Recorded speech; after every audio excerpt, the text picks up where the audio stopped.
Hello everyone, this is Fanfic Audiobook. Here you find original fan made audio stories.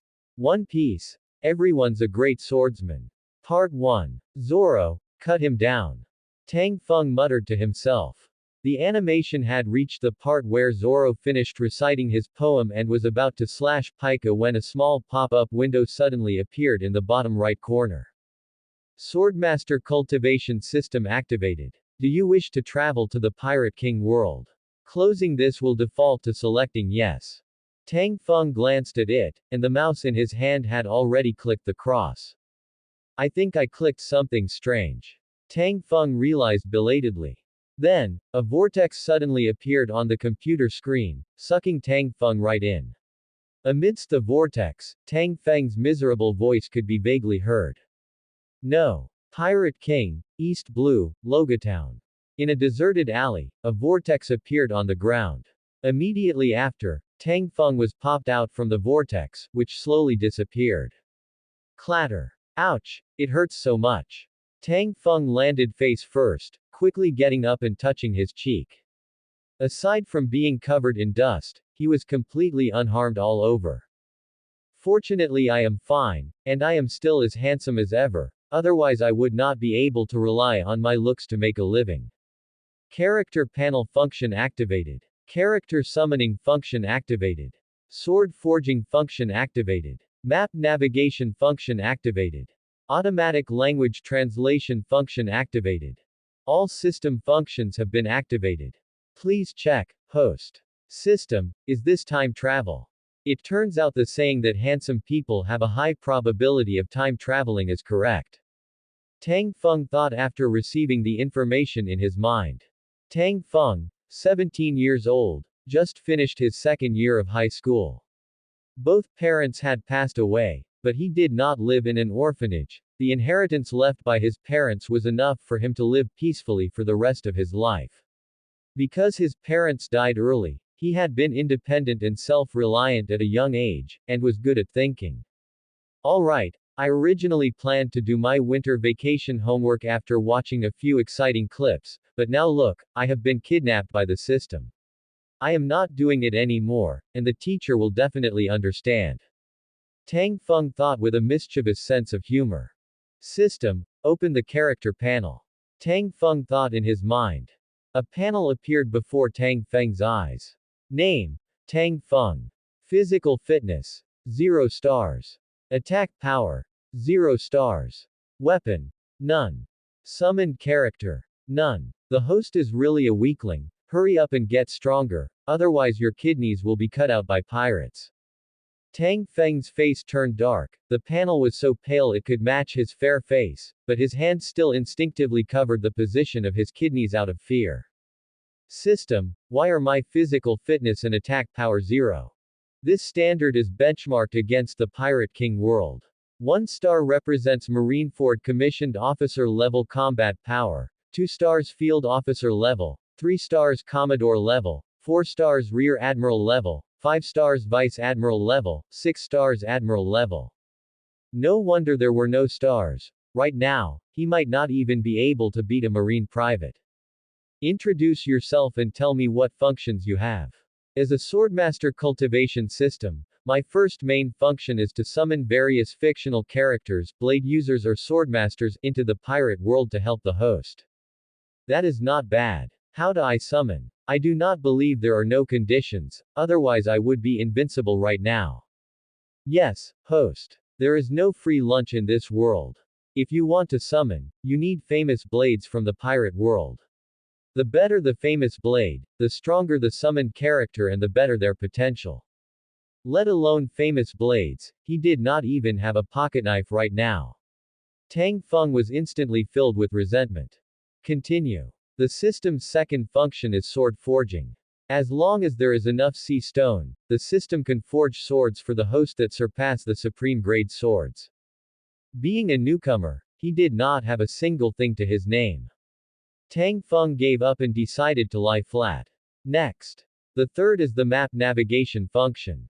As long as the host has a nautical chart or an eternal post, see areas personally visited also count, it can be downloaded into the system. The system will store it and display navigation features. Of course, areas that have not been downloaded cannot be navigated. The fourth function is for the host and the characters summoned in the future. Conversations between the host and summoned characters will be automatically translated, including text, so you do not have to worry about language barriers or becoming illiterate. These last two functions are very practical, especially the third one. The pirate world is an ocean world. Without an excellent navigator, you might not even find an island in a month or two. Once your fresh water and food run out, you can only wait to die. With navigation, you can roam around freely. System, where am I now? East Blue, Logatown. Logatown was known as the town of the beginning and the end, a small town before Reverse Mountain in East Blue where the previous pirate king, Gul D. Roger, met his end and kicked off the great age of pirates. What about the time? Has Luffy been born yet?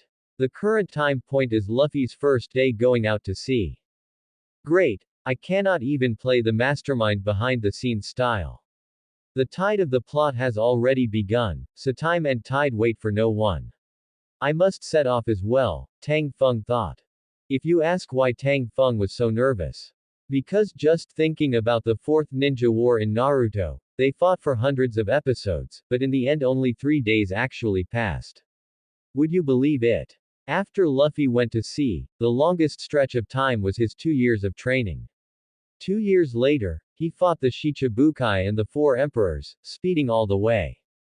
Whitebeard's death completely pushed the great age of pirates to a climax. It is estimated that later when Luffy ascends the throne, the Revolutionary Army, pirates, the underworld, the world government, and the Marines will all make their grand entrances.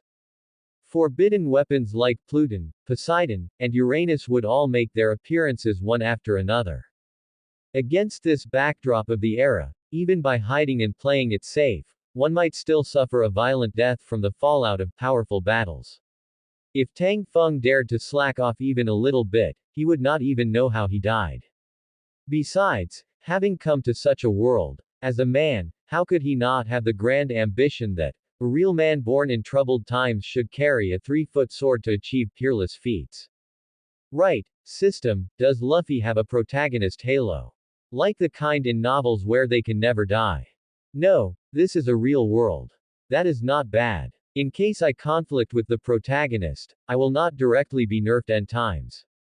As for hanging out with the protagonist, Tang Feng expressed, sorry, we are not a good match. Tang Feng tidied himself up and strode out of the alley. A ray of sunlight shone down. At 1.78 meters tall, with sword-like eyebrows, star-like eyes, red lips and white teeth, what a handsome young man.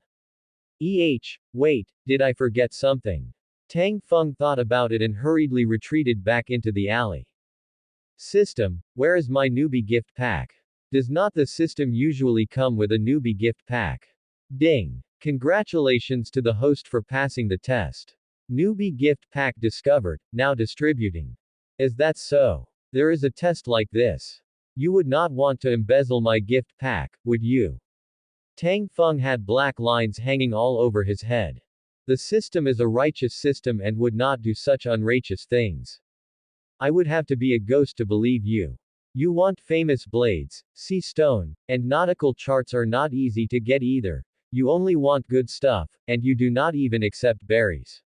Open the newbie gift pack. Congratulations to the host for obtaining 1 character summon. Congratulations to the host for obtaining 1 sword forging. Not bad, not bad, I have a bodyguard and a weapon now. At this moment, Tang Feng's kidneys instantly felt completely safe and secure. System, start summoning. Summon successful, the Wind Swordsman Yasuo. Obtained 1 Yasuo Swordsmanship Knowledge Gift Pack. Friendly reminder. The summoned character's loyalty is at maximum value, and common knowledge about the pirate world has been implanted. A whirlpool appeared on the ground, and Yasuo jumped straight out of it. Yasuo had a stern expression, tied back a fluffy ponytail, draped a blue cape over his shoulders, and wore a long blade at his waist, exuding a dashing and sharp aura. Tang Feng was dumbfounded. Why was Yasuo's entrance so cool, whereas his own entrance was face first into the ground? Sword Master. Yasuo looked at Tang Feng and called out. Stop, stop, stop. Call me Tang Feng or Captain. Hearing Yasuo's form of address, the corners of Tang Feng's mouth twitched, and he quickly corrected him. All right, Captain. Yasuo readily accepted the suggestion. Yasuo, do you still have your previous memories? Tang Feng asked tentatively. Yes, I was summoned here to help the captain. The reward is that time in my world will stop, and when the time comes, I can return to my original world with the knowledge and power gained in this world.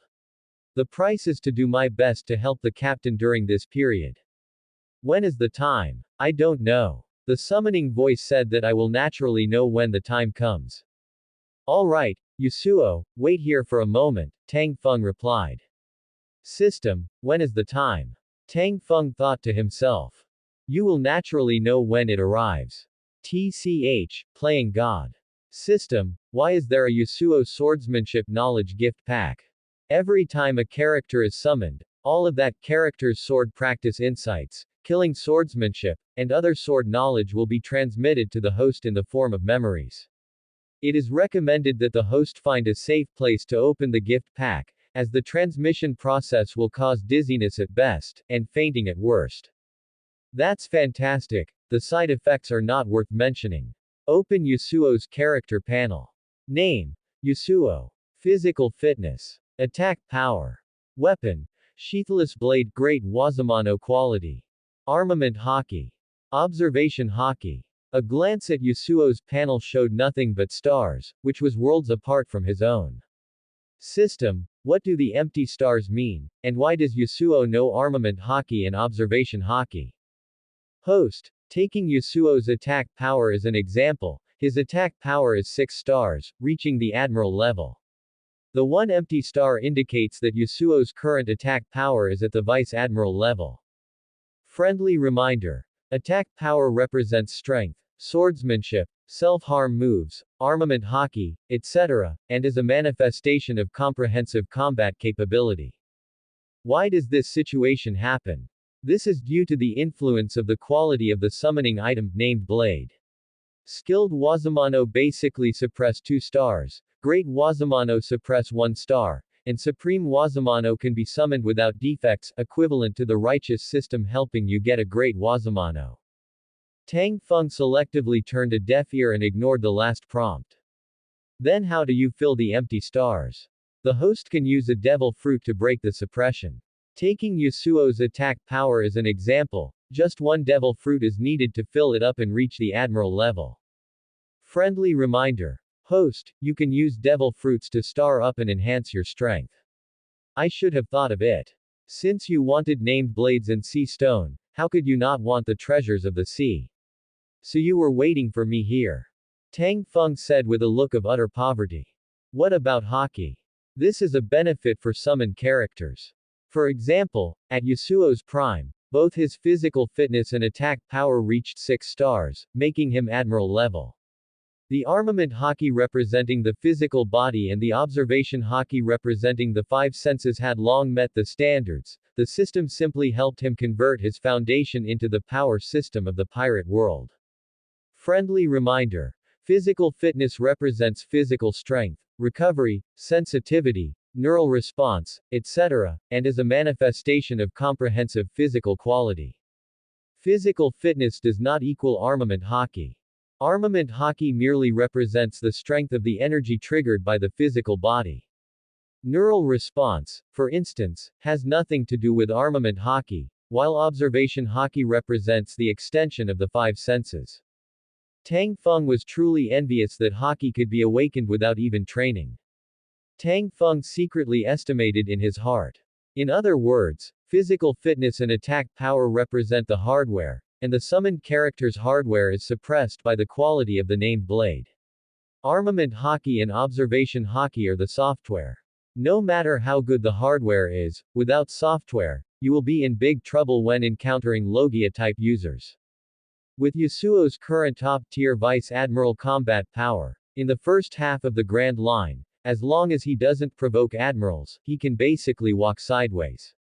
Now is the best time for primitive accumulation, otherwise, entering the New World means being in the territory of the Four Emperors. The Four Emperors are 7-star big shots. If he can't develop now, he'll only be able to acknowledge Kaido as boss later. Or Whitebeard as pops. Or Big Mom as mama. Just thinking about it gave him the chills. After finishing his thoughts, Tang Feng said to Yasuo. Yasuo, let's go rob the rich and aid the poor. With a wave of his hand and a stride forward, Tang Feng finally walked out of the alley where he had been cowering for 2 chapters, preparing to find some money first, otherwise food and lodging would be a problem. He led Yasuo along the port toward a remote area. Rob civilians. Sorry, that didn't align with Tang Feng's values, so robbing pirates became the optimal choice, fast money and no psychological burden. Because of Smoker's sense of justice, as the marine administrator of Logatown, he frequently arrested pirates, resulting in a massive decrease in pirates there. A devil fruit made him nearly invincible in the East Blue. But as a prosperous and legendary town, pirates were definitely not lacking. With a little patience, they would always be found. 2 hours later, in a remote area far from the port, Tang Feng finally found a pirate ship. 2 pirates on guard duty saw 2 people walking straight toward them. Hey, what are you doing? The pirate shouted with a fierce look. Robbing the rich and aiding the poor. Tang Feng looked at them. Ha ha ha ha, where did this noble kid come from? You must have played house too much. Have you even been weaned yet? The pirate laughed loudly at Tang Feng, who had tender skin and delicate flesh. Hey, look at the sword in that guard's hand, it looks pretty good. Let's rob it and exchange it for a reward from the boss. Another pirate with sharp eyes nudged his companion and noticed the sword in Yasuo's hand. Yeah, the boss will definitely like it. The pirate looked over, and his eyes lit up as well. Swish. Without a second word, the 2 pirates drew their big swords and charged forward with grim smiles. Are they that brave? Yasuo, I'll leave them to you. Also, keep watch outside, if their boss comes back, take care of him directly. Tang Feng decisively retreated and ran toward the pirate ship. He was currently just a combat power of 5, he might as well go see what loot there was. Inside the cabin, there was a sound of rummaging through boxes and cabinets. There are only over 500,000 berries, and a rough navigational chart of the East Blue. Not bad, I didn't expect extras to have a log pose and a Grand Line navigational chart anyway. Tang Feng looked at the berries in his hand, indicating that he wouldn't have to sleep on the street tonight. System, download the navigational chart. Tang Feng gripped the navigational chart and thought in his heart. Download successful. Tang Feng opened the map function, and 2 red dots flashed in Logatown, representing Tang Feng and Yasuo. The Goa Kingdom, Orange Town, Syrup Village, and others were all displayed. This feature is really great, I won't get lost at sea in the future. Outside the ship, pirates lay all over the ground, having fallen silently. Presumably, this group of pirates had just returned from taking care of business. Tang Feng glanced over and shouted. Yasuo, take the pirate boss's head and pack up the valuable stuff, let's go. Outside the marine base, Tang Feng held the bounty in his hand and put his arm around Yasuo's shoulder. Yasuo, let's go. To celebrate our first day meeting and becoming my first crew member, let's go have a huge feast. Nighttime. After eating and drinking their fill, they rented 2 rooms at the inn. Yasuo stayed right next door to him, since he was currently a weakling and needed protection. You never know whether a story or an accident will arrive first. Tang Feng lay on the bed. System, I still have 1 sword forging chance left, right? Yes, host. Then let's begin. Please choose. Saber, sword. Saber. Please select the style. As for the style, let's go with the Tang Dao. The Tang Dao features a narrow, straight blade, a small guard, and a long handle, possessing both the regal air of a sword and the domineering aura of a saber. Please wait a moment, scanning the body. Scan complete, custom tailoring complete. A whirlpool suddenly appeared on the floor of the inn, spat out the Tang Dao, and then vanished. Tang Feng picked up the Tang Dao from the floor. Its scabbard and the main body of the handle were black and red, and the blade flashed with a breathtaking cold light. He fiddled with it for a moment. Not bad, as expected of custom made, the length is just right. What should I name it? All good swords in this world have names. I just checked the panel, and my saber has reached the Wazamano grade at least. Tang Feng thought for a moment. Let's call it Chia. Putting Chia away properly, Tang Feng returned to the bed.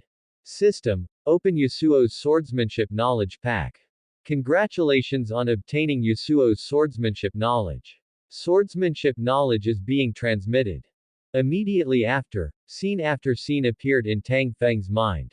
From Yasuo holding a sword for the first time, the feelings of killing someone with a sword for the first time, comprehending sword techniques during a great battle, to the process of creating sword skills.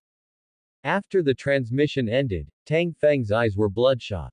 After all, Yasuo inevitably killed people when using a sword. However, Tang Feng quickly adjusted, having experienced an era of knowledge explosion and watched plenty of zombie movies. This was equivalent to just being personally immersed in it. When he picked up Chia again, the feeling was completely different. Chia felt like an extension of his arm, as flexible as a finger, and as he continuously swung it in the room, the air whistled sharply. It was just that his physical fitness was lacking, otherwise he would have reached the pinnacle in a single step. His swordsmanship was undoubtedly at the great swordsman level. However, right now it was just all show, belonging to a child wielding a heavy sledgehammer. I have the knowledge of using a sword, and next is a process of practice makes perfect, letting the body form muscle memory. A few days later. The small woods. Clang, clang, clang. In the small woods, the sound of swords clashing rang out continuously. Is this okay, Yasuo? Tang Feng panted heavily. It's fine. There's no problem with the captain's swordsmanship. The only thing left is that your physical fitness can't keep up with the rhythm of the sword. Yasuo instructed. These past few days, Tang Feng had been sparring with Yasuo, and his swordsmanship was becoming increasingly handy. After all, he didn't even need Yasuo to teach him. He already knew all the swordsmanship Yasuo knew. It was just a matter of whether he could execute it or not. His speed of progress was nothing short of fast. Now it was time to consider the next step, which was a devil fruit. Regardless of Yasuo's admiral level or his own weakling body, both needed a devil fruit to improve. Although he could also rely on training to improve his physical fitness, it was still too far from reaching the level of star upgrading. Previously, he was just a high school student, and a single star was already at the commissioned officer level of Marineford. Right, there are still two famous swords in Logatown, Yubashiri and Sandai Kitetsu. Yubashiri is a family heirloom, so I probably can't buy it, but I can buy Sandai Kitetsu. My practice is almost done. Let's go earn berries to buy a sword.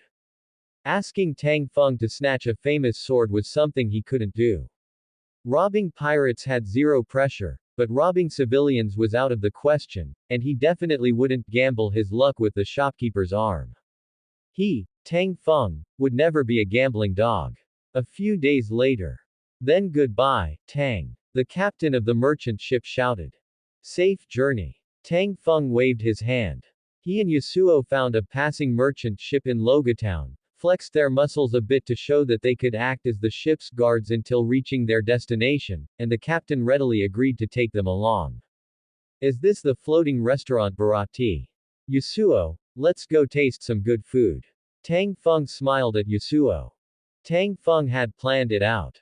According to the timeline, the most valuable bounties in the East Blue right now were the Krieg pirates and the Arlong pirates. Dealing with them should provide enough money to buy a famous sword, and he could also catch a glimpse of Hawkeye, the world's greatest swordsman, and the main character group. Tang Feng walked into the restaurant, looked around, and quickly found a blonde cook with curly eyebrows. Are you a chef too? I'd like to try your cooking. Tang Feng looked at Sanji and asked. Sure, but you must finish everything. Sanji glanced over, saw it wasn't a beauty, and said indifferently. Sanji is still here. Based on the timeline, the Krieg pirates should be arriving soon. After Sanji left, Tang Feng tapped his fingers on the table and thought. Soon, a table of sumptuous dishes was served. Every dish was meticulously prepared, making one's mouth water and presenting a unique texture and flavor. After the meal, Tang Feng sat to digest his food. I have to say, as expected of the protagonist group's chef, the taste is really great. Boom. Suddenly, the ship shook. It should be the protagonist group's arrival. I've eaten and drunk my fill, time for some post-meal activities. Tang Feng perked up and stretched. Soon, Tang Feng found the Straw Hat Pirates. There was no other reason, they were simply too obvious. Luffy wore a straw hat and had a silly grin on his face. Zoro had a moss green head on top, and Usopp had a long nose. Nami could be considered relatively normal among this group of people. Tang Feng was very calm because although he watched One Piece, he didn't have any special emotions toward the protagonist group. Back then, he just binged it like a show, at most sighing, I've seen real people. Tang Feng walked over, he had his own plan. This beautiful lady, I have something to discuss with you. Tang Feng looked at Nami. Me. Nami pointed at herself with a puzzled look. Yes, please step aside with me to talk. A corner of the deck. You're Nami the burglar cat, right? Tang Feng and Nami stood facing each other. Nami took 2 steps back, her face full of vigilance. Don't be nervous. I just heard about the Arlong pirates and you, so I came over to make a deal with you. How about it? What deal? Alarm bells rang loudly in Nami's heart. There was no help for it, the Arlong pirates were a thorn in her heart. I'll help you deal with the Arlong pirates, and you give me 50 million berries. How does that sound? Tang Feng wanted to make some extra cash from Nami. Anyway, he was going to kill the Arlong pirates regardless. A pirate hunter. You can't beat the fishmen. She was almost close to gathering 100 million berries, and she didn't want to take risks now. Seeing the hesitation on Nami's face, Tang Feng smiled. I'm not a pirate hunter. Whether we can win or not isn't something to be decided by mere talk. We can also fight first and collect payment later. I'll be staying on this ship for the next few days, you can come find me once you've thought it over. Tang Feng said and walked away. He didn't want to poach Nami because Nami was very weak, and her navigator skills were useless to him since he had map navigation. If it were Chopper who knew medical skills, he could consider it. Next was to continue training and wait for the Krieg pirates. In the world of pirates, Tang Feng's physical fitness shot up rapidly, probably related to the food in the pirate world. Different environments produce different kinds of people, but it was still not enough to reach star upgrading. Crackle, snap, whoosh. The diners on the ship suddenly became noisy. The target should have arrived. Tang Feng heard the commotion, slung Chia over his shoulder, and walked toward the deck. The Krieg pirates, a huge pirate crew with formidable influence across all waters of the East Blue, unfortunately encountered Shichibukai Hawkeye Mahawk while sailing in the Grand Line, and were chased all the way to the floating restaurant. On the deck, hand over all the food and water on the ship.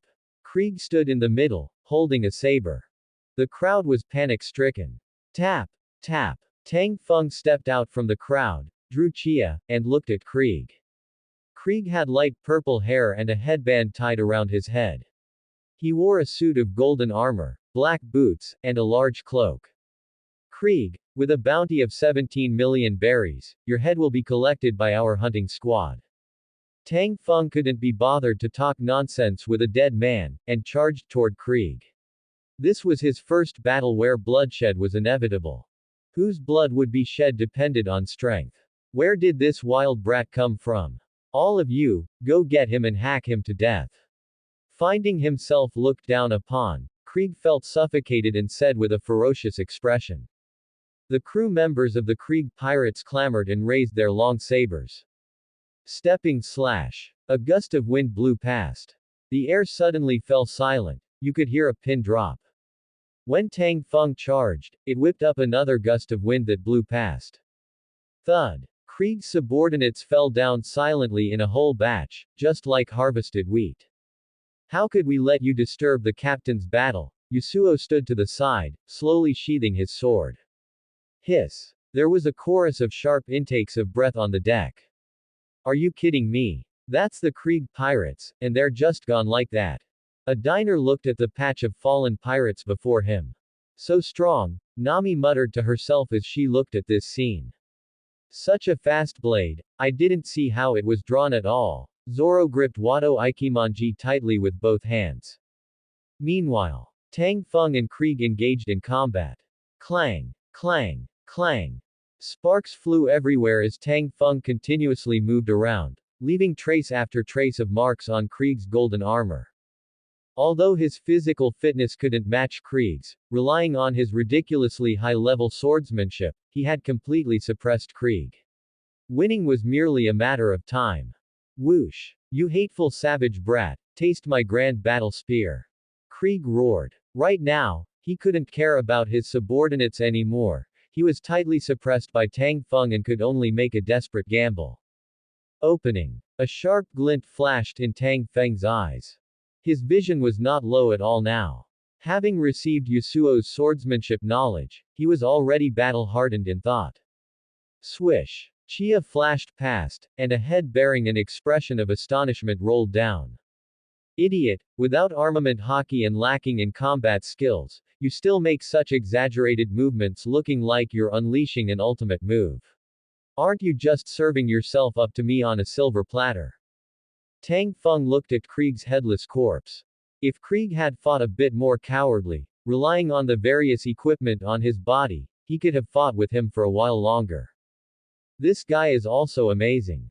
Although he probably can't beat me, his swordsmanship skills in every gesture are so brilliant, Zoro thought as he looked at Tang Feng. Nearby, a red light flashed in Yasuo's eyes. Captain, observation hockey has captured a very strong sword intent coming this way from over there. Yasuo came to Tang Feng's side and said. That should be the world's greatest swordsman, Hawkeye Dracul Mahawk, Tang Feng replied, looking over there. Dracul Mahawk, the world's greatest swordsman, one of the 7 warlords of the sea, dared to swing his blade at Whitebeard during the Marineford War, and was a close friend of the 4 emperors' red hair. His strength should be at the top tier of 6-star, his attack power should be 7-star, and his physical fitness might be 6-star, meaning he was at the quasi-4 emperors level. Hawkeye's inherent impression to Tang Feng was that he wasn't indiscriminate in killing. On the contrary, he liked to accept challenges, especially showing great favor to swordsmen with high potential. Tang Feng pondered. Yasuo, want to try challenging him? Experience the strength of the world's greatest swordsman. Tang Feng looked at Yasuo. Won't it cause trouble for the captain? It won't. Then I want to give it a try. Yasuo said spiritedly. He had come to another world to become stronger, and at the same time, he was also a swordsman, yearning to fight against strong opponents to improve himself. Swish. A flash of blade light crossed the sea surface, followed by a loud roar of seawater. Hey, what happened again? I think I saw a flash of light. It's a large ship that got cut open. A diner pointed at the nearby Krieg pirates ship and said tremblingly. Going out to sea is so terrifying, Usopp said, supporting his trembling legs. Crackle. Snap. The deck was in chaos once more, noisy and bustling. Gulp. What big shot has come again? Why is today so unlucky? Why are all these powerhouses coming here? They had automatically regarded Tang Feng and Yasuo, who had cut down the Krieg pirates, as big shots. Tang Feng looked at the chaos on the deck. This was the sorrow of small fries, they couldn't control their own fate and could only drift with the tide when encountering powerhouses. Yasuo jumped directly onto the wreckage of the pirate ship, looking at Hawkeye. His sword intent burst forth, and the wind swirled endlessly around his body. Hawkeye looked at the man in front of him. With a stern expression, a tied fluffy ponytail, draped in a blue cape, and a long blade at his waist, the sword intent mingled with the wind kept blowing over. To think that coming to East Blue could lead me to encounter such a swordsman. Interesting. Hawkeye's eagle-like sharp yellow eyes flashed with a light of interest as he stood up. Who comes there? State your name. My name is Yasuo, and I want to spar with you. Very well. Hawkeye took a step forward, arriving on the wreckage, and slowly drew his Yuru to show his regard. Sweeping blade. Yasuo thrust his long blade forward, and a sword technique whistled out. Clang. Such fast speed, Hawkeye blocked the sheathless blade before him with Yuru. The battle changed in a split second. Yasuo immediately changed his moves, and Hawkeye showed no weakness in return. Swish, swish. The two of them fought speed with speed, their sword shadows gradually blurring. The crowd could no longer clearly see the swinging long blades, only the constantly rising waves around them showed the fierce intensity of the battle. Take a move from me as well. Hawkeye delivered a basic attack, and a sword aura even larger than the one that had cut the ship just now slashed straight out. Hawkeye's swordsmanship consisted entirely of basic attacks in every move. His ultimate was his basic attack, shining amidst the ordinary. Whoosh! Wind wall. Yasuo shouted in a low voice. Bang! An invisible wall seemed to appear in front, blocking the sword aura completely. To actually use sword aura to harness the wind and block it, you are very interesting. Other people's sword techniques are as fierce as possible, yet this sword technique of yours is defensive, Hawkeye said in surprise. Let's decide the victor in one move. Armament Haki crawled up Yasuo's sheathless blade. My thoughts exactly. Hawkeye stood holding his blade, and Armament Haki also coiled around Yuru. Swish, swish, swish. Last breath. Yasuo instantly slashed out dozens of sword auras. Riding the wind, these sword auras formed an integrated whole, surging toward Hawkeye like a wave composed of countless water droplets. Hawkeye still used a basic attack, but this sword aura was sharper and more restrained, with only an incomparably dazzling brilliance. Boom! The sword auras collided, and the leaking sword aura continuously battered the sea surface. A heaven-shaking explosion sounded, fierce waves rose up everywhere, and a water curtain obscured the two duelists. You won. Splash. As the water curtain fell, Yasuo slowly sheathed his blade and said. Under the collision of the sword auras just now, his sword aura was the first to run out. Although Hawkeye's remaining sword aura couldn't hurt him, he had already used his full strength, whereas Hawkeye probably hadn't yet. At this moment, the onlookers finally reacted. Good grief, isn't that the world's greatest swordsman, Hawkeye? Then who on earth can fight Hawkeye to this extent? This is going to be big news. Could Hawkeye's position as the world's greatest swordsman be shaking? So amazing. If it's him, he should be able to defeat Arlong and the others. Nami watched the scene before her, the balance in her heart constantly tipping. So strong. I've decided, I'll recruit him as a crew member, Luffy said carelessly. Luffy, don't talk nonsense. Usopp hurriedly covered Luffy's mouth, his heart trembling incessantly.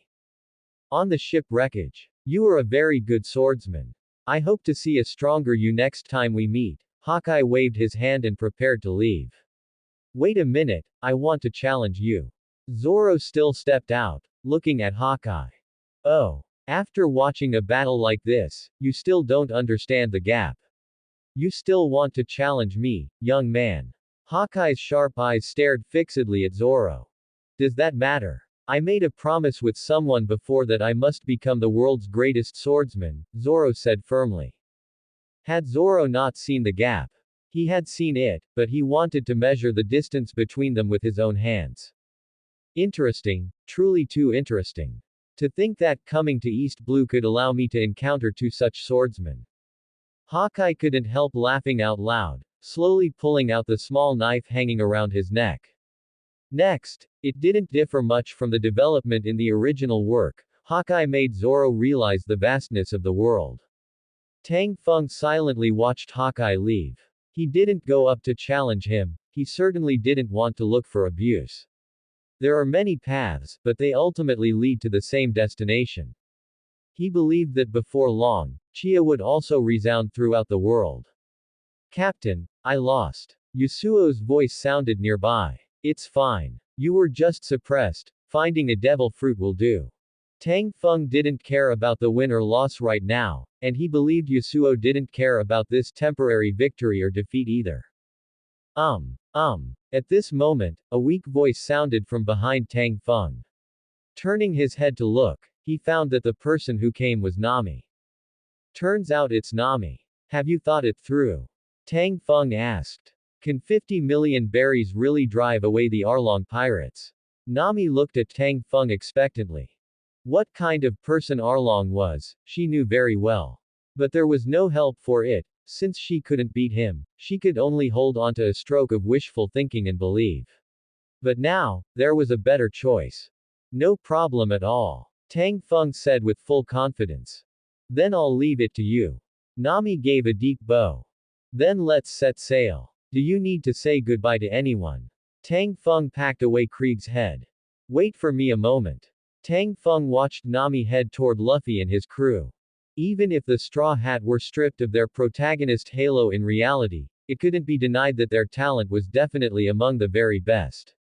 One could tell just by looking at how they were all reborn and stepped onto the world stage after 2 years of training. However, Tang Feng did not want to join a group travel style narrative. The Straw Hat Pirates had a huge drawback. They were poor, extremely poor. Meanwhile, he needed a large number of devil fruits, famous blades, and sea stone, and the character summons of the swordsman cultivation system also needed to be kept secret and were hard to explain. He was destined to have no ties with the Straw Hats. Tang Feng bought a small boat from Red Leg Zeph. A large ship like the Bharati surely had smaller boats. After buying the boat and food, they just waited for Nami. As for how Nami would shake off that single-minded blockhead, that was none of his business. East Blue. At this moment, a small boat was heading towards Kokoyashi village on the vast sea. On the small boat. I still don't know your name. Nami looked at Tang Feng. Tang Feng. I remember you saying you guys aren't pirate hunters. Then what kind of people are you? Marine. We are from the hunting squad, and our motto is to take people's money and eliminate disasters for them. I've never heard of it. It feels pretty much the same as a pirate hunter, Nami muttered under her breath. Tang Feng smiled and didn't explain. The difference was huge. As long as the reward was sufficient, he could even go kill celestial dragons. Only by doing this could he acquire the capital to grow stronger in a short period. Of course, if someone commissioned a mission to slaughter civilians, Tang Feng wouldn't even glance at it. He believed one still needed to have a baseline. Tang Feng saw a news bird fly past. Hey, give me a newspaper. Tang Feng tossed a coin. After a while. Whoa, big news. Yasuo, you're on the front page. Tang Feng handed the newspaper to Yasuo. It must have been someone at Bharati back then who had a Den Mushi, took a picture, and submitted it to the newspaper office. A huge headline on the newspaper read, "A mysterious great swordsman suddenly appears in East Blue, evenly matched with the world's greatest swordsman." The picture showed Yasuo and Hawkeye crossing blades. In the pirate world, swords and sabers are not strictly distinguished. A saber can be called a sword, and a sword can be called a saber, so please don't mind the terminology. Meanwhile, all over the world. Marineford. Sengoku's office. Ah ha ha ha. Wild laughter continuously echoed out. Sengoku, look, another big figure has come out of our East Blue. Garp laughed heartily while holding up the newspaper. Looking at his old friend's smug expression, Sengoku helplessly took the newspaper. After a while, Sengoku exclaimed in surprise, to think a great swordsman can fight evenly with Hawkeye. But there's no bounty, so he shouldn't be a pirate. Thank goodness. Suru, do you think we should recruit him into the marine? Sengoku looked at Suru beside him. He's so strong, yet he had no reputation whatsoever before. We can check his background first before deciding, Suru suggested expertly. My, people nowadays are truly amazing. I feel like I'll have to retire soon, Kizaru said lazily as he leaned against the back of his chair, filing his nails with flippant words coming out of his mouth. New World. Red Force. Boss, look at this news. Beckman pointed at the newspaper. Oh, Hawkeye actually met his match. This young man is quite good. Hawkeye must be very happy right now. Come to think of it, Luffy should be setting out from East Blue around now too. Red Hair looked at the newspaper. That brat seems to have teamed up with Usopp's son. Lucky Roo bit into a piece of meat. Usopp merely wore a smile on his face, silently cleaning his gun. I really want to meet you soon, Luffy. Red Hair looked out at the sea with a look of anticipation. Of course, most people just chuckled upon hearing it, dismissing it as journalistic exaggeration. After all, he had no prior fame, and he wasn't a pirate or a marine. In this era, pirates and marines were the trendsetters of the times. After a period of sailing on the sea, Tang Feng and his party had set foot on Kokoyashi village. Go get the berries ready. We'll be right back, Tang Feng said. Intending to make a quick resolution, he took Yasuo and headed straight for the Arlong pirates' stronghold. Things having reached this point, Nami could only trust them. Suppressing her uneasy heart, she ran toward the place where she hid the berries.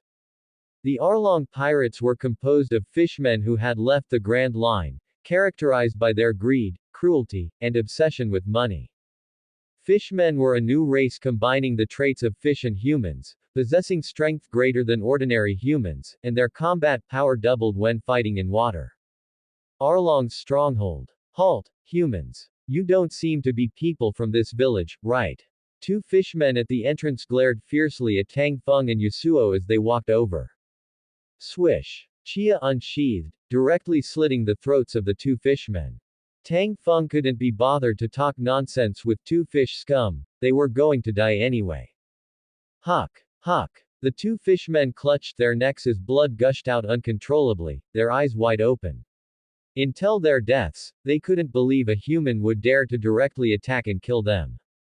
In their eyes, fishmen are naturally stronger than humans, and humans resisting fishmen is equivalent to rebelling against the laws of nature, a heinous crime. Yasuo, later on, Arlong and his officers will be left to you. I'll take care of the small fry. No problem. Yasuo readily agreed. Tang Feng directly assigned the opponents, he wouldn't blindly arrogant just because he had cut down Krieg. The biggest difference between Arlong and Krieg was that Krieg mainly relied on his pirate crew's numbers, armor, and weapons to fight others, while his personal combat power wasn't all that impressive. On the other hand, as a fishman, Arlong had excellent physical constitution, at least 2 stars, and all his strength came from himself. Coupled with his experience in the Grand Line, his combat experience was also rich. Even if one won with superior swordsmanship, it would be a tragic and fierce battle, and a moment of carelessness could lead straight to kicking the bucket. Advancing deeper into Arlong's stronghold. Ah! Ah! Screams continuously echoed. What's happening outside? Arlong frowned and said, Chu, go take a look. Before Chu could go out, a fishman panicked and ran in from outside. Boss Arlong, bad news. There are 2 humans outside killing. The voice abruptly stopped. Tang Feng casually sliced the fishman in front of him in half and looked at the Arlong group ahead. Not bad, you're all here. No need to look around for you. Brat, you're courting death. Arlong roared with a ferocious expression. Tang Feng perfunctorily replied, consider it that way. Inferior human. I'll tear you to pieces. Behold my 1,000-brick fist. Enraged to the extreme, Arlong directly made his move. Whoosh. Wind wall. A gust of wind swept up. Boom. Your opponent is me. Yasuo swung his blade, directly blocking Arlong. The battle was on the verge of breaking out. Tang Feng brandished Chia, engaging in a bloody slaughter with the fishmen. Clang! Chia parried the blade in front, and another fishman rushed from behind. Tang Feng's body suddenly lowered by a fraction, half squatting with his waist and stance unified. With his body spinning along, Chia cut the fishman in front into 2 pieces. Because of the spin, he faced the fishman rushing from behind head-on. The fishman couldn't react in time, and the blade smoothly swept upward to finish off the fishman. Fishmen continuously swarmed around him. Tang Feng calmly responded, displaying superb swordsmanship as blood splattered everywhere. The occasional long blade he couldn't dodge was steered away from vital points, only injuring the surface. At another battlefield. Woo! Woo! The wind howled. Last breath. Seizing the timing, Yasuo activated his ultimate move, instantly engulfing Arlong and the three major officers all at once. Oh no, I can't. I can't block it. Arlong screeched continuously. No. Kurubi's eyes split open from anger. Sword chi mixed with howling winds continuously slashed. Sand and stones flew, and cracks lined the ground ahead as Arlong and the three major officers were instantly wiped out. Oh no, the boss and the others are dead. Monsters, they are monsters. I want to go back to Fishman Island. Someone save me. The fishmen instantly lost all fighting spirit and fled in all directions. Not cutting weeds by the roots is not my style. Tang Feng's face was cold and ruthless as he pursued and killed them all the way, his clothes soaked in blood. The battle came to an end. Yasuo walked over carrying the heads of Arlong and the three major officers. Tang Feng saw that Hachen's head was also among them. Before the battle began, he hadn't reminded Yasuo to show special mercy to anyone. Because Hachen was Rayleigh's savior, not his. In the world of pirates where everyone competes to be the worst, Tang Feng believed that apart from civilians, no one was innocent. Since they chose the sea, no one's hands were clean. Including the protagonist crew, the commotion caused by their battles directly or indirectly led to no small number of civilian casualties. It wasn't shown in the anime, but reality is often cruel. Moreover, Hachen wasn't innocent either. Helping the tyrant in Kokoyashi village was undeniable. Although Tang Feng didn't have an overflowing sense of justice to act everywhere as a righteous savior of civilians or a goody two-shoes, he didn't mind doing what he could effortlessly resolve. Captain, are you alright? Yasuo looked at Tang Feng's blood-soaked clothes. Tang Feng laughed and said, I'm fine, it's just some flesh wounds. Next, let's wait for Nami to come over. Meanwhile, after digging up the berries from the orange grove and putting them back home, Nami sneaked back to the Arlong pirates' base. The surroundings of the Arlong pirates' base were dead silent. Why is it so quiet? Could they be dead? No way, no way.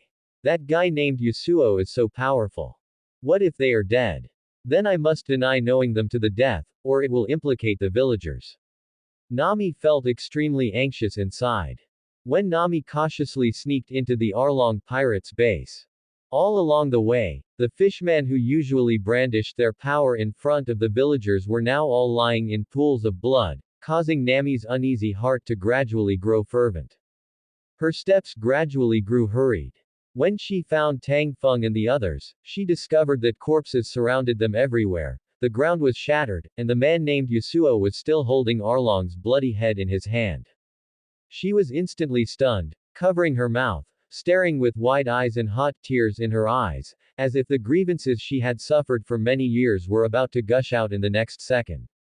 Yo, Nami is here. The mission is done. Are the berries ready? Also, where can I take a bath? Tang Feng noticed Nami, pulling at his blood-stained clothes which were sticky and somewhat uncomfortable. Thank you so much. Thank you truly so much. Let's go to my house, the berries are also kept there. Nami snapped back to reality, bowing continuously as teardrops fell unceasingly. The nightmare is finally over. Don't mind it. It's just a willing transaction. Tang Feng waved his hand at the continually bowing Nami and said, let's go. Next, they returned to Nami's house, where Tang Feng took a bath and received 50 million berries. After the news of the annihilation of the Arlong pirates spread, the villagers of Kokoyashi village beat drums and gongs in a flurry, lively and extraordinary like a festival. They insisted on having Tang Feng and the others hold a party. Unable to refuse, Tang Feng and Yasuo delightfully enjoyed their first banquet in another world. Only, the feast was courtesy of the Arlong pirates. Nighttime. The moon was bright and the stars were sparse. The Krieg pirates and the Arlong pirates, plus 50 million berries, that's about 100 million berries. Tomorrow we'll go back to Logatown to buy a sword, and I can summon another swordsman. I'm really looking forward to it. Tang Feng thought to himself. The next day, after resting for a night, Tang Feng decided to leave. Rejecting the enthusiastic retention of the villagers, with Nami's help, they quickly found the pirate ship of the Arlong pirates. Before setting off, they didn't even encounter the Arlong pirates' pet, Mumu. Tang Feng had wanted to deal with it all at once. Forget it, the main character group should still be coming, so leave Mumu to them. However, a big ship is indeed comfortable. Tang Feng sighed with emotion. In this pirate world full of oceans, a good ship is another home. On the vast sea, Tang Feng opened the map navigation function and took a look. We aren't far from Logatown anymore. Tang Feng's system map became more detailed and complete after downloading the East Blue navigational chart drawn by Nami and the Grand Line navigational chart in Arlong's hands. Logatown. Sir, look, there is a pirate ship over there. It seems to be from the Arlong pirates. A harbor patrol marine carefully identified the ship sailing from afar. Go inform Captain Smoker. The marine squad leader immediately looked warily at the distant pirate ship. I am responsible for staying behind to monitor them. Yes. Smoker's office. A marine soldier ran in and said, report, a ship suspected to be from the Arlong pirates has appeared at the port. Please give instructions. Oh, they actually dare to blatantly enter the port within my jurisdiction. Smoker picked up his jeet. Everyone follow me. Regardless of whether they came from the Grand Line, as long as they are pirates, arrest them all and bring them to justice. Smoker was swift and decisive, quickly leading the Marines to the port and gazing at the pirate ship slowly docking. The pirate ship stopped steadily, and two people quickly got off the ship, who were none other than Tang Feng and Yasuo. Such a big formation. Tang Feng looked at the Marines before him and scratched his head. Who are you guys? Smoker stepped forward and said, why are you on the Arlong pirates' ship? Where are the Arlong pirates? Smoker knew that Tang Feng and the two were not from the Arlong pirates. After all, the Arlong pirates were all fishmen.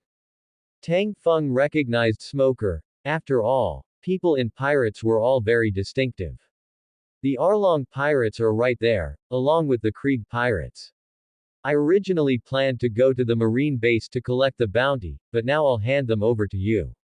Tang Feng pointed to the cloth bag in Yasuo's hand. Smoker was taken aback. After all, there were only two people in front of him, yet they had simultaneously resolved the fiercely infamous Krieg pirates and Arlong pirates in the East Blue. Smoker gave a look, and the nearby marine soldier quickly ran over to take the cloth bag from Yasuo's hand, inspecting it carefully. At this time, Tashigi, who had been acting as a transparent background next to Smoker all along, noticed the sheathless blade in Yasuo's hand, her eyes flashing with a curious light. It's actually a famous sword. Can you let me take a look at it?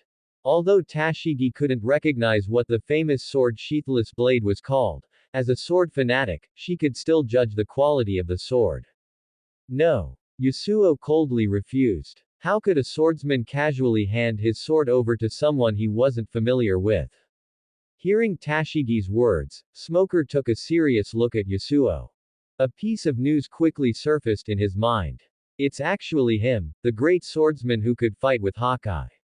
Why is he here, and it seems he's not even the leader? Smoker looked again at Tang Feng beside Yasuo, pondering secretly. Report, sir, the heads of the captains and officers of the Arlong pirates and the Krieg pirates have been checked and are correct. They are indeed them. The marine soldier reported. In that case, pack up. You guys follow me back to collect the bounty. Smoker's personality was crisp and without hesitation, he turned around and walked away. Marine Branch Base. Count it. Smoker took out a box of berries. Tang Feng directly picked up the box and said, no need, I still trust Captain Smoker. The justice upheld by Smoker was one of the few in the Marines that gained Tang Feng's approval. Right, when we killed the Arlong pirates, we found that they colluded with Captain Nezumi. Tang Feng kindly mentioned this, picked up the berries, and left. Hearing this, Smoker's face darkened, feeling angry at the scum within the Marines. Smoker said solemnly, "Our Marines will handle this matter. I hope you guys won't become pirates, otherwise no matter how powerful you are, I will arrest you." Logatown Weapon Shop. After searching for a short half-day, Tang Feng finally found a weapon shop that had two famous swords. "Boss, here to buy a sword." Tang Feng had a long sword slung around his waist, looking handsome and graceful, like a young master of a noble family. "Hey, young master, our small shop has been established for 200 years. The swords here are all the best, pick whatever you like." The shopkeeper's eyes flashed brightly, rubbing his hands together. Business had finally arrived. It wasn't easy. Ever since Smoker took over Logatown, the number of pirates had plummeted, and the weapon business had hit rock bottom. Tang Feng didn't speak and looked at Yasuo. Yasuo understood. A red light flashed in his eyes, releasing observation haki, and then he walked straight to the corner, picking up the Sandai Kidetsu in the corner. In his perception, this sword was filled with an ominous aura. The target was found. Tang Feng smiled and said, "Boss, we want this sword." The shopkeeper took one look and instantly panicked. "No, no, this is a cursed sword, it cannot be sold." Although the shopkeeper was a bit of a profiteer, he still couldn't bring himself to harm people's lives. Tang Feng knew the shopkeeper's personality and smiled. "It's fine, just look." Yasuo directly drew the long sword, and the ominous aura of the Sandai Kidetsu instantly rushed toward their faces. Yasuo let out a cold snort. Armament haki directly suppressed it upward. The Sandai Kidetsu vibrated incessantly, unable to counterattack for a long time, and finally could only return to stillness. The shopkeeper stared with wide eyes at Yasuo and quickly recognized him. "It's you, the man who fought with Hawkeye. No wonder you have such boldness. How about it, sell it to us?" Tang Feng looked at the shopkeeper. "No problem, only such a powerful swordsman can subdue the cursed blade." The shopkeeper agreed. "I heard you also have a fine grade sword here. Why don't you sell it to us together?" Tang Feng started plotting his petty calculations. The shopkeeper hurriedly refused. No, that is our family heirloom, not for sale." Sure enough, it couldn't be bought. Zoro was able to get Yubashiri because of the act of gambling his arm. Using weak strength yet being able to subdue the ominous Sandai Kidetsu gave the shopkeeper some inexplicable sense of camaraderie between men. As for Yasuo, he purely subdued the Sandai Kidetsu with power. As for gambling his arm, he definitely didn't want to be a gambling dog. Under pure luck, losing a gamble would be a joke. And the possibility of losing was still very high. Every good sword has a certain compatibility. Zoro had changed into quite a few swords, and among these swords, there were many better than the Sandai Kidetsu, but Zoro just never changed the Sandai Kidetsu. This was compatibility. In the end, Tang Feng could only leave the berries and take the Sandai Kidetsu away. He couldn't just forcibly buy and sell and take Yubashiri away. Inside the hotel room, Tang Feng held Sandai Kidetsu and could hardly wait to perform a summon. System: what grade of famous blade is Sandai Kidetsu considered? Host: Sandai Kidetsu's inherent quality combined with the power of its curse makes it count as a skilled grade blade. Tang Feng nodded. It was about what he had estimated. System: summon her, Tang Feng said with anticipation. Summon successful. Ace Assassin, Akame. Obtained one Akame Swordsmanship Knowledge Gift Pack. Gentle reminder: the summoned character's loyalty is at maximum, and common knowledge about the world of One Piece has been implanted. Akame once belonged to the Empire's assassination unit, Elite 7, and is currently the ace of the Assassination Squad Night Raid. In her battle against Esdeath, she displayed astonishing strength. Esdeath could command the power of ice, conjuring an iceberg with a casual wave of her hand.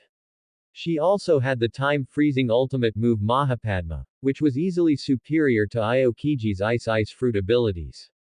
Yet Akame was able to defeat Esdeath. She was a swordsmanship master who was severely underestimated simply because she relied only on superb swordsmanship and a single blade without any flashy techniques. System: open Akame's stats panel. Name. Akame. Physical fitness.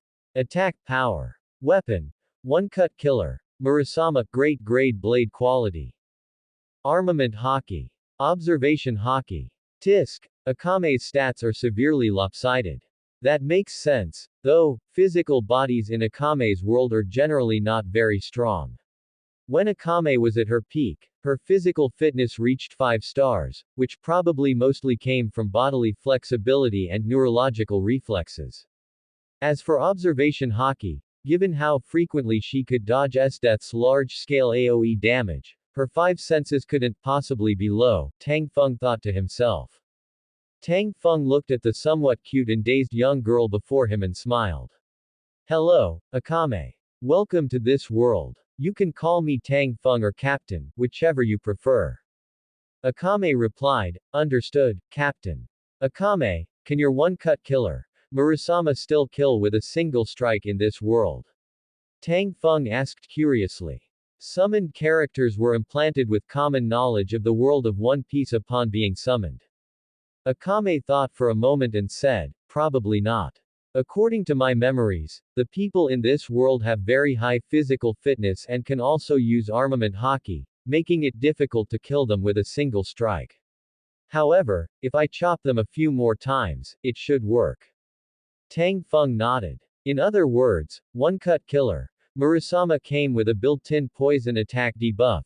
The more times it cuts someone, the stronger the stacking effect. Do you have any questions, Akame? Tang Feng looked at the black-haired, red-eyed Akame. Thinking of the description of sea kings in her memories, Akame found her saliva a bit hard to control. When can we eat? Akame's eyes sparkled. Ha ha ha, what kind of question is that? Let's go, time to eat, and we can get to know a teammate along the way, Tang Feng laughed heartily. He believed the food in the world of One Piece wouldn't disappoint Akame, and the portions of meat were always super-sized. Inside the restaurant, Akame was feasting heartily, thinking to herself, the meat in this world is super delicious and comes in huge portions. Yasuo was also sitting nearby, drinking wine. Tang Feng looked at his 2 teammates and pondered the path ahead. With Sandai Kidetsu summoning Akame, his goals in East Blue had been accomplished. There weren't many famous blades, devil fruits, sea stone, and the like to be found in East Blue. Next, he needed to make a name for himself as much as possible. He needed a large number of famous blades and devil fruits, but searching for them entirely on his own was far too inefficient. However, if he established the reputation of the hunting squad, famous blades and devil fruits would automatically be delivered to his doorstep. How should I make a name for myself? Tang Feng stroked his chin in thought. How about killing 1 or 2 Shichibukai? The major overt factions on the sea were the Shichibukai, the Marines, and the New World 4 Emperors. The Marines and 4 Emperors couldn't be provoked for the time being. Only pirates with high renown or immense strength capable of deterring a region were qualified to be selected as the 7 warlords of the sea. Among the Shichibukai, those with high strength included out-of-spec powerplants like Hawkeye and Kuma, while those with lower strength possessed rock-bottom combat power like Crocodile and Mariah. The more Tang Feng thought about it, the more viable it felt. First, he could go find Vivi to pitch himself and take on a mission. The Nefertari family was one of the 20 royal families that created the world government 800 years ago, possessing a profound heritage. Even the secrets of Pluton were related to them, so they definitely had devil fruits in their collection. As one of the 7 warlords of the sea, Crocodile also had a bunch of subordinates who were devil fruit users, and there should still be devil fruits in his collection. Killing Crocodile would not only yield devil fruits but also build his reputation, killing 2 birds with 1 stone. That's right, Crocodile has a subordinate named Mr. 11 who has a skilled grade blade called Cashew in his possession. Tashigi doesn't have Cashew yet, I just wonder where Mr. 11 is right now. Tang Feng suddenly remembered. Ideas emerged one by one. Tang Feng raised his wine glass, stood up, and smiled. Comrades, I've decided to head for the Grand Line. The horn of our expedition is blown today, and now is the time to make our names. Let the reputation of our hunting squad resound throughout the world. The tail of the sword uses blood as ink. Obeying the captain's honor, Yasuo also raised his wine glass. But we mustn't die. Companions should walk toward victory together. Akame raised her wine glass, stuffing meat into her mouth as she mumbled vaguely. 3 cups of wine witnessed the beginning of a legendary tale. The next day, at the Logatown port, after Tang Feng and his party prepared their supplies, they officially set off toward Reverse Mountain. Judging from the original plot, Vivi was currently working undercover in Baroque works, mainly responsible for capturing the whale Laboon. Therefore, she was most likely at Twin Capes or Whiskey Peak right now. During the journey, on the deck, Tang Feng looked at the azure, washed clean sky and felt an extraordinary tranquility. This kind of enjoyment could only be found in the Four Blues. Once they reached the Grand Line, the weather would become completely transient and unpredictable. System, open the Akame Swordsmanship Knowledge Gift Pack. Congratulations on acquiring Akame's swordsmanship knowledge. Swordsmanship knowledge is being transmitted. Who? After receiving the swordsmanship knowledge, Tang Feng shook his head and let out a heavy breath, experiencing no other discomfort. When it all came down to it, it was a matter of foundation. When receiving Yasuo's swordsmanship knowledge, he had been a swordsmanship novice who had never even witnessed bloodshed. Now, when receiving Akame's swordsmanship knowledge, not only had he personally committed killings, but he also had Yasuo's swordsmanship knowledge as a base. Actually, Akame's swordsmanship can be summarized in 8 characters, returning to simplicity, killing with a single strike, Tang Feng thought to himself. As an assassin, Akame had undergone the Empire's cruel temperings since childhood, picking up a sword solely to kill. Killing didn't require fancy swordsmanship, grab the vital point and kill with a single strike. After Akame acquired one-cut killer, Murasama, this style intensified even further, resulting in her having no superfluous movements. Her swordsmanship became increasingly swift, clean, simple, and infinitely more lethal. On the deck, clang, clang, clang, the collision of blades and swords rang out from time to time. After receiving Akame's swordsmanship knowledge, Tang Feng called upon Yasuo for a swordsmanship spar. Figures intertwined as Tang Feng wielded Chia and continuously clashed with Yasuo, the scene being evenly matched. The more they clashed, the more Tang Feng began to perceive the differences around him. During battle, body movement generates wind, swinging a sword generates wind, wind is everywhere. The more he perceived it, the brighter Tang Feng's eyes became. First form, Windchaser. Tang Feng swung Chia, and just as Yasuo wanted to block Chia, he found that Chia flashed and suddenly accelerated a second time, catching Yasuo quite off guard. In the subsequent battle, Chia always suddenly accelerated a second time, completely disrupting Yasuo's rhythm, and Yasuo was gradually suppressed by Tang Feng, falling into a disadvantage. The spar ended, and the blades were sheathed. It's a preliminary success, Tang Feng laughed heartily. Yasuo looked at Tang Feng in confusion. During their clashes, the strength of Tang Feng's sword swings was about the same. Clearly, no extra force was applied, yet the sword would always unexpectedly accelerate a second time, leaving people baffled and flustered. Feeling Yasuo's confusion, Tang Feng explained, "That was a sword technique I recently created. People generate wind when they move, and my new sword technique utilizes this wind to boost Chia and achieve a second acceleration. Because it utilizes the wind generated around the body during combat, it often suddenly accelerates only when it approaches the opponent's body, leaving them with no time to react. The more intense the battle, the greater the power of the wind, and I believe this second acceleration will become even faster." "I see," Yasuo muttered in sudden realization.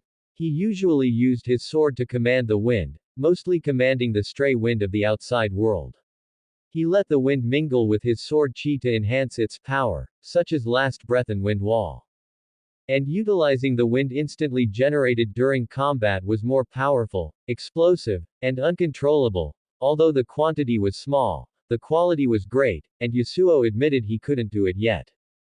Tang Feng was able to do it because he currently possessed the swordsmanship knowledge, insights, and experiences of Yasuo and Akame. The swordsmanship knowledge transmitted by the system was equivalent to the knowledge gained from his own tempering, without any superficiality. To put it bluntly, his understanding and development of swordsmanship surpassed both Yasuo and Akame. There was no help for it. What they knew, he knew. What they didn't know, he still knew. According to an old saying, he made a double jump from a swordsmanship novice to a swordsmanship master, and then a swordsmanship grandmaster. During the journey, Tang Feng, Yasuo, and Akame constantly sparred and communicated with each other. Among three people walking together, there must be one who can be my teacher. During this period, Tang Feng also tried to learn armament hockey and observation hockey from Yasuo, but he couldn't get started for a long time. Perhaps his physical fitness was too low, so he had no choice but to give up. Time slowly passed. Before Reverse Mountain, Tang Feng looked at the scene before him in amazement. That adverse waterfall was like a descending heavenly ladder, displaying nature's wondrous craftsmanship and magnificence in the vast ocean. This magnificent natural scenery completely immersed people in it. A continuous red line stood in the middle of the ocean, towering into the clouds. The surging seawater from all around converged and then flowed upstream. Even Newton wouldn't be able to keep his coffin lid down if he saw this. Truly magnificent. Akame exclaimed in amazement. Only by placing oneself within it can one feel the insignificance of life, Yasuo echoed. Tang Feng said thoughtfully. This reverse mountain definitely hides one of the greatest secrets in this world. The seawater of the four blues all converged here and achieved a reverse flow, which was equivalent to the seawater of an entire world violating the laws of nature here. The energy required to reverse the laws of nature could not be explained by a mere ocean miracle. The Grand Line was a very special sea area. The geomagnetism, celestial phenomena, ocean currents, and airflow in this sea area were all in chaos, which reminded Tang Feng of the birth of a planet. At the birth of a planet, magma flowed, earthquakes were incessant, and thunder and lightning flashed. It was the epitome of chaos and disorder. Reverse Mountain gathered the reverse flow, the entrance to the Grand Line, plus it possibly being the end of the Grand Line. It was as if it were the beginning and end of the world, and the secrets of this place could definitely not be small. But even if this secret were given to him now, he couldn't grasp it. He should come back to explore it later when his strength is sufficient. Tang Feng and the others boarded the pirate ship and began to climb the slope. The turbulent seawater constantly beat against the ship, but there was no need to worry about safety. The pirate ship of the Arlong pirates had at least mixed in the Grand Line before. The ship quickly sailed to the top of Reverse Mountain. Yasuo gripped the steering wheel tightly. Hold on tight, we're about to start diving, Tang Feng reminded. There might still be a huge whale below, be prepared and pay attention to avoid it. Tang Feng didn't want to go on a one-day trip inside a whale's belly and stage a pirate version of Pinocchio. The ship began to plunge downward. Amidst the rapid voyage, soon they saw a lighthouse. Twin Capes has arrived. We didn't see Laboon the whale, we're in luck. Tang Feng didn't want to deal with or cozy up to Laboon the whale, mainly because there was no benefit. Let's go ashore. Akame on one side, Yasuo and I on the other, to see if anyone is here, Tang Feng commanded. Tang Feng mainly looked for Vivi to see if she was here. Twin Capes was not large. After some searching, Tang Feng and the others regrouped. There's no one on my side, Akame shook her head. There's none on our side either. It seems Vivi is at Whiskey Peak now, Tang Feng said. Then let's continue on our journey. Starting from here, the navigation technology and experience of the four blues were unreliable. The magnetic field of the Grand Line was chaotic, and disasters occurred frequently. If you were not careful, you would easily get lost in the sea. Only log poses and eternal poses were trustworthy. However, Tang Feng didn't have to worry about this. He directly pulled out the map navigation function to check. The chart of the Grand Line was obtained and downloaded when defeating Arlong. 3 red dots flashed at Twin Capes. Whiskey Peak is this way. Tang Feng pointed in a direction and said, set sails, turn the helm, set sail. East blue. Going merry. Look, my bounty, ha ha ha ha. At this moment, Monkey D. Luffy was silly grinning while holding his very first bounty poster. The bounty amount reached 40 million berries, 10 million more than the original work. Because Captain Mouse received the news of the annihilation of the Arlong pirates, he targeted Nami's savings of many years. Just as he was planning to extort her, the Straw Hat pirates arrived. After Luffy and the others learned what happened, without a second word, they directly blew away Captain Mouse and his men, while Smoker and the others were still hurriedly on their way to Kokoyashi village. After learning what happened, the Marine was unwilling. Our people fell corrupt, we can handle it ourselves, and Smoker is also on the way, but you, a pirate, directly slap us in the face. What kind of business is this? Then the Marine issued a bounty under charges of provoking the Marine and harming the Marine. Fighting the Marine was much more serious than fighting pirates, so Luffy's bounty was directly higher than in the original work. Nami also bid farewell to Kokoyashi village and boarded the ship of the Straw Hat pirates, just like the original plot, because of her dream to draw a world map with her own eyes. Along the journey, excitement and loneliness intertwined. There were not many entertainment activities while sailing on the sea, making it quite boring. No wonder pirates held banquets at the drop of a hat. Tang Feng was practicing swordplay on the deck as usual. Since the system had granted him this swordsmanship knowledge, converting that knowledge into strength as soon as possible was the right path. Opportunity favors the prepared mind. It really lives up to Yasuo's words, the long road ahead, with only the sword as a companion. Tang Feng swung Chia. Fate is always wondrous, it might make you meet the wrong person at the right time. In the distance. Godfather, there is a ship ahead without a pirate flag. I wonder if it is a merchant ship. A pirate holding a telescope spotted Tang Feng and his group's ship and said greedily. On the deck, a man wearing a pinstripe suit and chomping on a cigar said coldly, forget it, we are pirates after all. Charge over and sink them. The one who spoke was Capone Beige. Capone Beige had been exposed to blades and firearms since childhood, even treating swords and guns as his toys, and later united the underworld society of the West Blue when he grew up. Afterwards, he lost interest in the land, decided to go out to sea, and established the Fire Tank Pirates, taking pleasure in taking his enemies' heads. Ha ha ha, I wonder if it is a merchant ship. If it is, we can make a fortune again. I wonder if there are any pretty girls. Charge over, fire the cannons. Kill our way over. A group of pirates reveled wantonly, completely treating the ship in the distance as something in their pocket. Bang! Bang! The cannons continuously spat fire, churning the sea where Tang Feng and the others were violently. Captain, there is a pirate ship opposite us shelling us. Yasuo activated observation haki and continuously turned the rudder. The ship made coquettish maneuvers, constantly dodging the enemy's cannonballs. Charge over, I want to see who is so brave.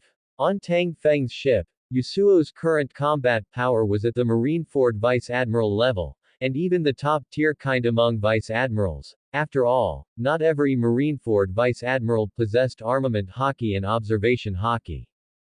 To be able to walk sideways in the first half of the Grand Line, yet they dared to provoke them. The Fire Tank Pirates. Godfather, they are charging over. Then let them come, let them taste fire coverage, prepare for boarding battle. It seemed Capone Beige no longer held any expectations for the touching hit rate of the cannonballs. However, he did not think he would lose, he was a castle human who ate the castle fruit. Soon, the two ships closed in together. I was wondering who was so brave. So it's a supernova of the worst generation. Tang Feng saw Capone Beige. Kid, do you know where this is? This is the sea, a pirate's territory. You are courting death. Capone Beige didn't understand what a supernova meant, but it didn't prevent him from hearing the contempt in Tang Feng's words. Ho, I'm courting death. Weren't you the ones who shelled us first? Looking for trouble for no reason, it seems there will be one less supernova in the future. Tang Feng felt helpless. Indeed, the sea was cruel. At a disagreement, they drew their swords against each other. Shameless boasting, shoot. Capone Bej pulled out a pistol and fired directly. His subordinates raised their long rifles and fired. Bang, bang, bang. Gunsmoke immediately filled the deck, and bullets flew everywhere. Clang, clang, clang. Tang Feng and his group successively drew their long blades, weaving a web of swords that completely blocked the rain like bullets. Kid, you've got some skills. No wonder you're so arrogant, but try blocking this move. Castle Blast. Capone Bej's body grew larger, his skin turned to stone, and countless gun barrels and cannon barrels extended from his body. Rumble. The firepower completely covered Tang Feng and his group. Ordinary people would only feel their scalps tingle at the sight. However, they were not ordinary people. Yasuo stepped forward. The sheathless blade swung forward. Whoosh. Wind wall. A large number of cannonballs and bullets were blocked outside the wind wall. Explosions continued, but they couldn't advance an inch. Capone Bej was also decisive. Seeing that his weapons couldn't do anything to Tang Feng and the others, he rushed forward directly. Castle Devour. A large door suddenly opened on his stomach, and then his body dropped flat, taking Tang Feng and the others into the castle. Inside the castle, Capone Bej's subordinates swarmed around Tang Feng and his group. Hee, you can't run away now. Capone Bej appeared at the door, smoking a cigarette with a smug smile. I've seen people courting death, but never someone courting death like this. Tang Feng looked at him speechlessly. Castle Swamp. Seeing that Tang Feng, who was like a trapped beast, was still so arrogant, Capone Bej burned with anger. Tang Feng signaled Akame to make a move. Akame directly stabbed the castle floor more than a dozen times with the one-cut killer, Murasama in her hand, her action extremely crisp and decisive. Capone Bej felt a terrible premonition when he saw Akame's movement, but it was already too late. Having been stabbed a dozen times by Murasama, let alone a newly set sail supernova, even an admiral wouldn't be able to withstand it. The curse poison spread very quickly. Capone Bej felt the end of his life, and his eyes quickly dimmed. Tang Feng thought to himself, you can only blame your bad luck. As a castle human, of all people you could take in, you just had to bring Akame into the castle. PFF'd. Following Capone Bej's death, Tang Feng and his group, along with Capone Bej's subordinates, were spewed out. Ding! Devil fruit detected. Do you want to absorb it? Suddenly, the system's voice resounded in Tang Feng's mind. Tang Feng was dazed for a moment, thinking, system, I don't have a devil fruit either. Could it be Capone Bej's? Yes, host. After Capone Bej's death, the devil fruit begins to transfer. The host only needs to place your hand on Capone Bej's heart, and the system can absorb the devil fruit. That's not bad, I thought devil fruits had to be collected one by one. Tang Feng squatted down, placed his hand on Capone Bej's heart, and thought, absorb. Absorption successful. Tang Feng slowly stood up, looking at the pirates around who didn't dare to act rashly, looking at them with panic on their faces due to their boss's death. As for you guys, two paths, either get killed by us, or jump off the ship yourselves. Tang Feng issued an ultimatum. Tang Feng didn't have a shred of pity for these people. In Tang Feng's view, except for ordinary people who were innocent in the pirate world and could be treated more leniently. Everyone else who went to sea for various reasons was not innocent. Whether to cut them down or not depended on his mood. Everyone had to be responsible for the choices they made, including people like Luffy and the Revolutionary Army. Crash. Sounds rang out on the ship, and a commotion broke out. Jumping off a ship on the Grand Line was practically a 9-to-1 chance of death. Not everyone is named Rayleigh. Someone grew desperate and charged towards Tang Feng and the others. Rip. The sound of a long blade slicing across skin. For these people, Tang Feng directly waved his blade to send them on their way. Killing continued, severed limbs and broken arms littered the place, the smell of blood filled the air, and some people couldn't bear the pressure and began choosing to jump off the ship. Plop. Plop. Like dumping dumplings into a pot. Soon the deck was dead silent. Except for those who jumped overboard, everyone else was lying down, besides Tang Feng and his group. As expected of the West Blue Godfather. Putting everything else aside, selling the military supplies on this ship can fetch quite a few berries. After looting the supplies, Tang Feng looked at the pile of guns and ammunition in front of him and sighed. Tang Feng and his group moved the supplies back to their ship, and the Shark Superb started heading towards Whiskey Peak again. On the vast sea, stories and accidents, you never know which one will arrive first. Capone Beige, a future supernova, having just left West Blue without even claiming the title of a supernova yet, and without even experiencing the vastness of the Grand Line, thus buried himself in the sea in obscurity. Shark Superb. Tang Feng was currently contemplating whether to use the devil fruit on himself or to break the suppression on Yasuo. Tang Feng thought to himself. Currently, Yasuo's strength is at the top Vice Admiral level, which is completely sufficient for the first half of the Grand Line. Even if I fill up one empty star to reach the Quasi-Admiral level, against those below Admiral, he will win what he should win. Against Admirals and above, he will still lose, just lasting a bit longer, which doesn't seem very meaningful. On the other hand, if I improve my own physical fitness, at least I won't be such a weakling who drags them down. His current situation was high attack power but low health. In the previous battle against Capone Beige, cutting bullets was fine for him. But as for cutting cannonballs, putting aside whether he could slice them open, even if he did, they would explode right in front of him. With his physical body, he would definitely end up dead or severely crippled. Never mind, staying alive is what matters most. System, help me improve my physical fitness, Tang Feng thought. Capone Beige's castle fruit exploded within the system.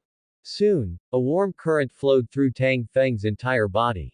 Tang Feng could clearly feel his physical strength continuously increasing, and his muscles became more vibrant, with a noticeable boost to his recovery rate. After all, upgrading the star rating of physical fitness was an all-around enhancement of the body.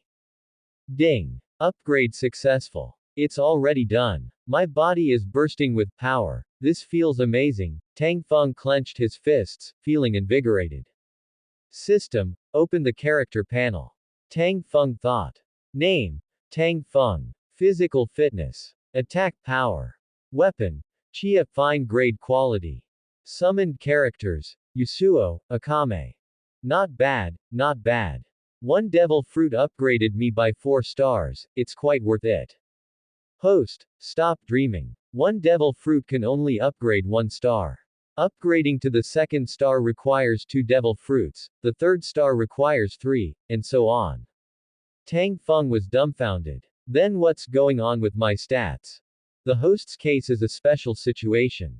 Generally speaking, physical fitness and attack power complement each other and shouldn't differ by too much. Moreover, the host's previous swordsmanship attainment was too high, even surpassing Yasuo and Akame. It was just that your attack power was limited by your physical fitness. Now that your physical fitness has upgraded its star rating, the all-around improvement of your body allows the host to better utilize your swordsmanship. This superhuman swordsmanship has forcefully raised your attack power to 3 stars. However, the host does not need to worry.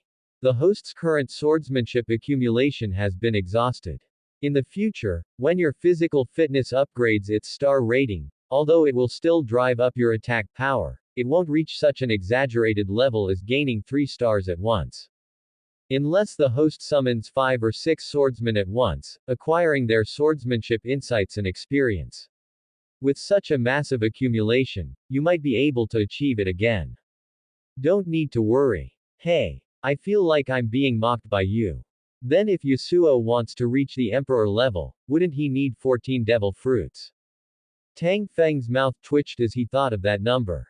Not necessarily. Yasuo's usual insights, battles, and cultivation will all turn into accumulation.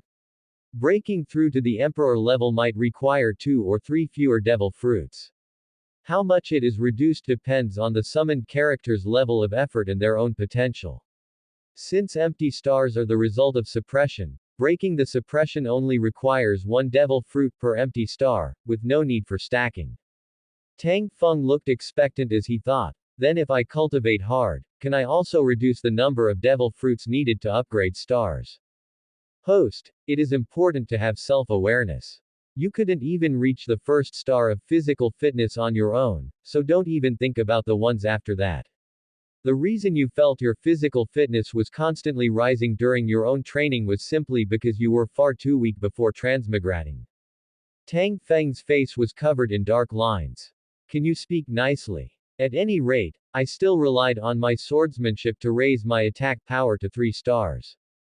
Host, I don't need to say where your swordsmanship came from, do I? I'm telling you, you won't have any friends if you talk like that. By the way, can my hockey be upgraded using devil fruits? Yes, provided that you have at least grasped the basics of hockey. With my physical fitness at the officer level and attack power at the commodore level, my current strength should be about the same as Zoro's, Tang Feng secretly estimated. The only comforting thing was that he didn't need to invest devil fruits into his attack power. Because when Yasuo and Akame were in their prime, their attack power was at the admiral level. His own could not possibly be lower, it was just currently limited by his physical fitness. By the time his physical fitness caught up, he estimated he would have already summoned new swordsmen and accumulated new swordsmanship. Therefore, his physical fitness would likely never exceed his attack power. However, this method, akin to a swordsmanship initiation, was something only he could use.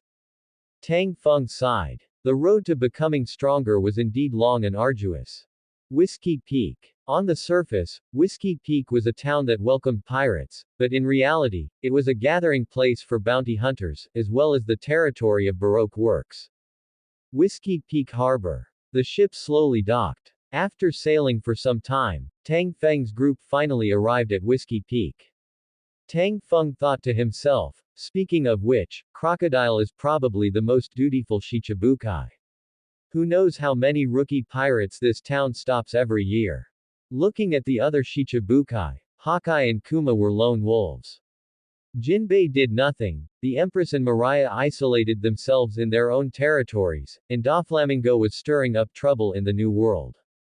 One could only say that Crocodile was truly a model worker among the Shichibukai.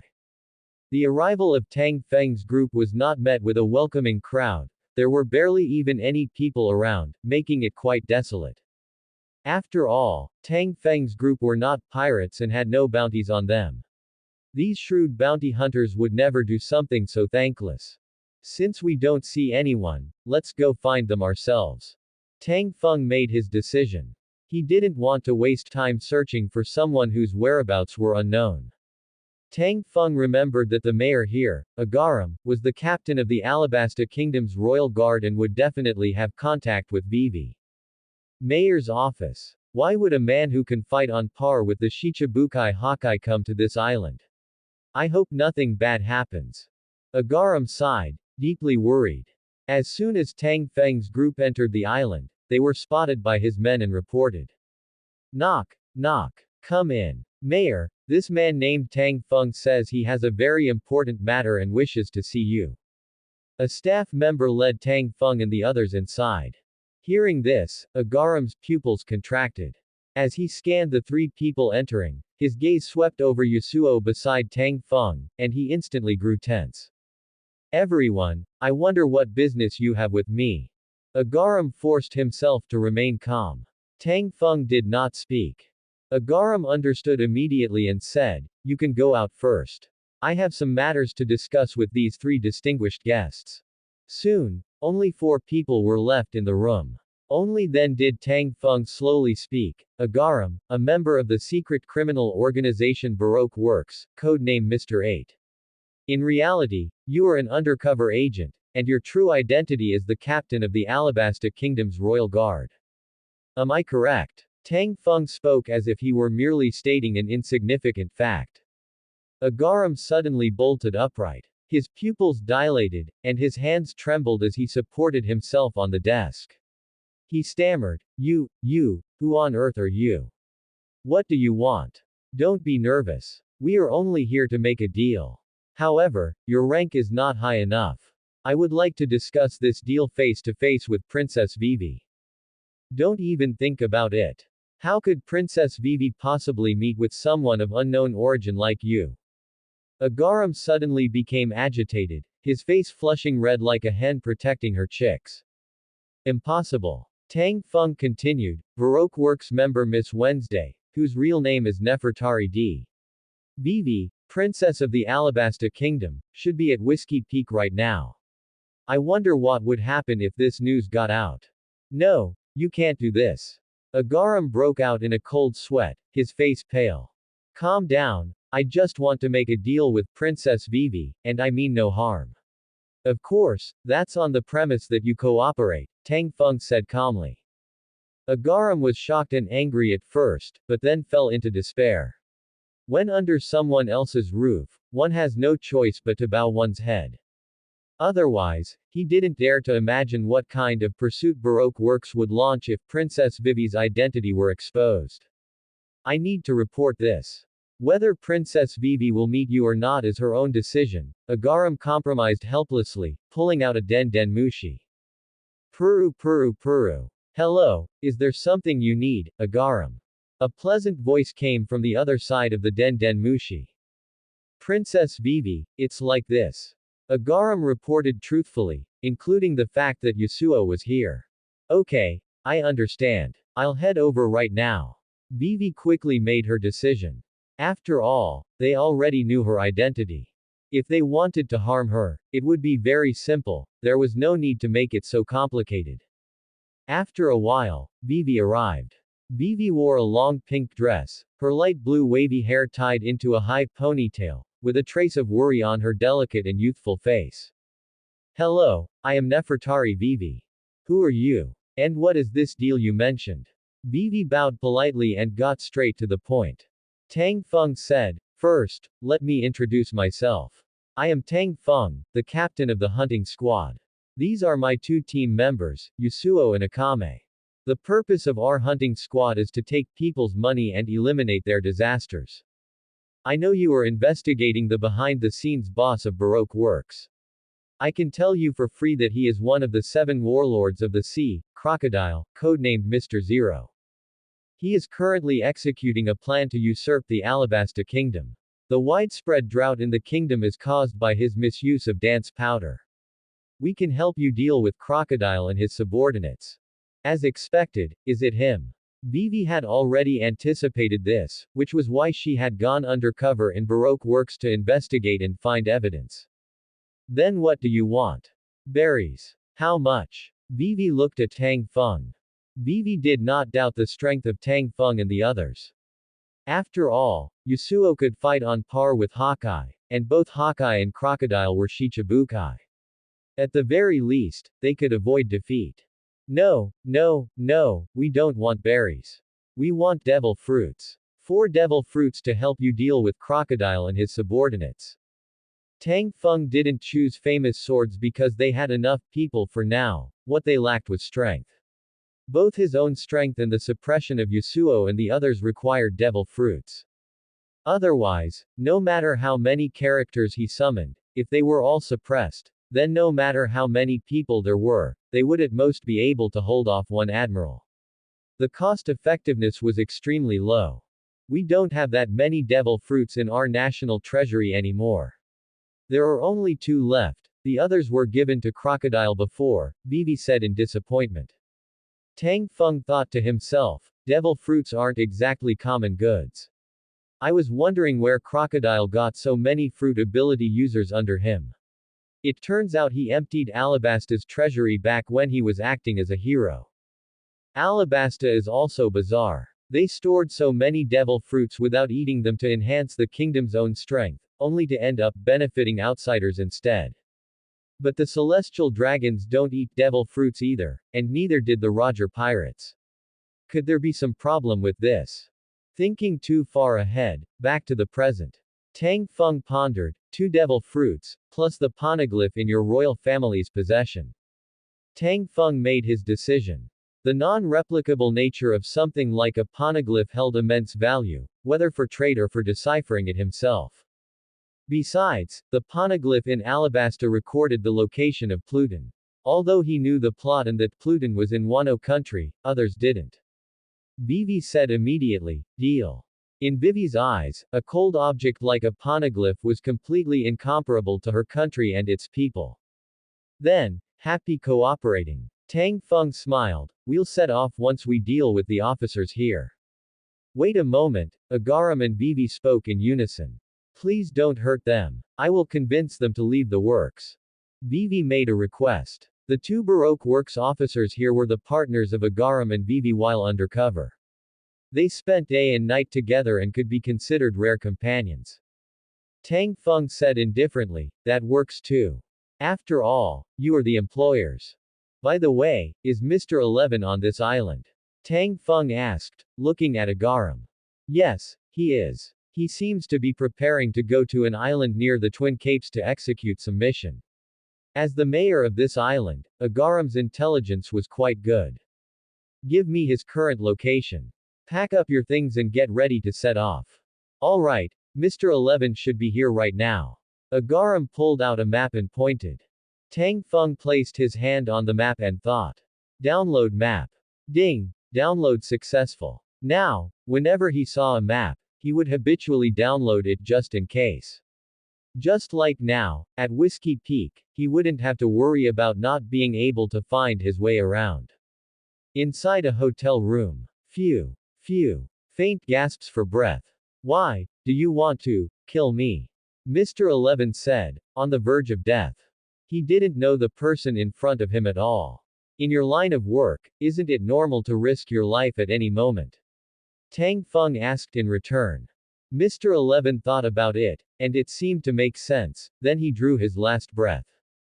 Tang Feng picked up Cashew from the ground. Ario Wazamano. I wonder who I can summon with this. System, begin summoning. Cashew vanished, and a vortex slowly appeared on the ground. Summon successful. Soul Reaper, Kuchiki Byakuya. Obtained 1 Kuchiki Byakuya Swordsmanship Knowledge Gift Pack. Friendly reminder. The summoned character's loyalty is at maximum value, and common knowledge about the pirate world has been implanted. Soul Reaper. Zanpakudo. Kuchiki Byakuya. Captain of 6th Division of the Gote 13. His strength was shown to be very high in the early stages. Although he couldn't keep up with the cheat-using protagonist in the later stages, his strength is not bad at all, Tang Feng recalled. Kuchiki Byakuya had a handsome appearance, light purple eyes, and a seemingly cold expression, but he actually valued relationships deeply, a classic case of being cold on the outside but warm on the inside. Tang Feng smiled, Byakuya, welcome to this world. I am Tang Feng, you can call me Captain. Understood, Captain. Kuchiki Byakuya responded with a calm expression. Let's go, there are 2 teammates at the door. I'll introduce you. The room door opened. After a round of introductions and getting acquainted, Tang Feng instructed, Akame, brief Byakuya on the current situation and our mission. Meanwhile, Tang Feng checked Kuchiki Byakuya's status panel. System, open Kuchiki Byakuya's panel. Name, Kuchiki Byakuya. Physical fitness. Attack power. Weapon, Senbon Sakura, supreme grade quality. Armament hockey. Observation hockey. At his peak, he has the strength of an admiral, plus a supreme grade sword. That's really great. Tang Feng was genuinely envious. His Chia was only of Ryo Wazamano quality. His teammates' swords were at least of great grade quality, all better than their captains. System, how much sea stone does it take to upgrade a Ryo Wazamano? Ordinary sword right pointing arrow Ryo Wazamano requires 100 kilograms. Ryo Wazamano right pointing arrow great grade requires 1 ton. Great grade right pointing arrow supreme grade requires 10 tons. Supreme grade right pointing arrow sacred sword requires 100 tons. System, why don't you just rob me? You're going to be the death of me. Tang Feng practically wanted to vomit blood. This required quantity was too terrifying. Sea stone was the crystallization of the sea, a rare mineral of immense value. Host, Actually, it's not that much. Sea stone has a high density and large mass. A pair of sea stone handcuffs weighs almost 5 kilograms, which means upgrading a Ryo Wazamano to a great grade only requires about 200 pairs of sea stone handcuffs. The system seemed embarrassed and took the initiative to explain. The two factions wealthiest in sea stone were the Marine and Wano country. Every marine branch had at least a pair of sea stone handcuffs, and the bottoms of warships were also inlaid with sea stone to evade attacks from sea kings. Not to mention impel down built in the calm belt. The calm belt was the lair of giant sea kings.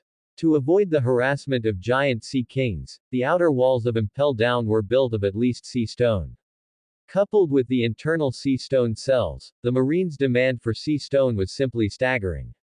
Wano country was even more direct. It was inherently a producing area of sea stone and was now the territory of the New World Four Emperors Kaido. Tang Feng sighed that his impoverished self was out of place in this world. Neither of these two factions could be provoked at present. There was temporarily no way to upgrade Chia. Whiskey Peak Port. Tang Feng and his group quickly returned to the Shark Superb, waiting for Vivi and the others. Vivi and the others arrived tardily. Sorry, we're a bit late.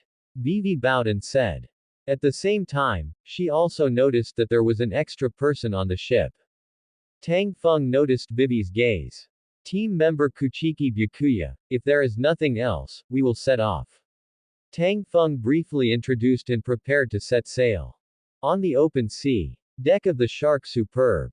Afterwards, Tang Feng learned from Vivi that Miss Monday and Mr. Nine decided to quit Baroque Works, settle in Whiskey Peak, and help them control the intelligence.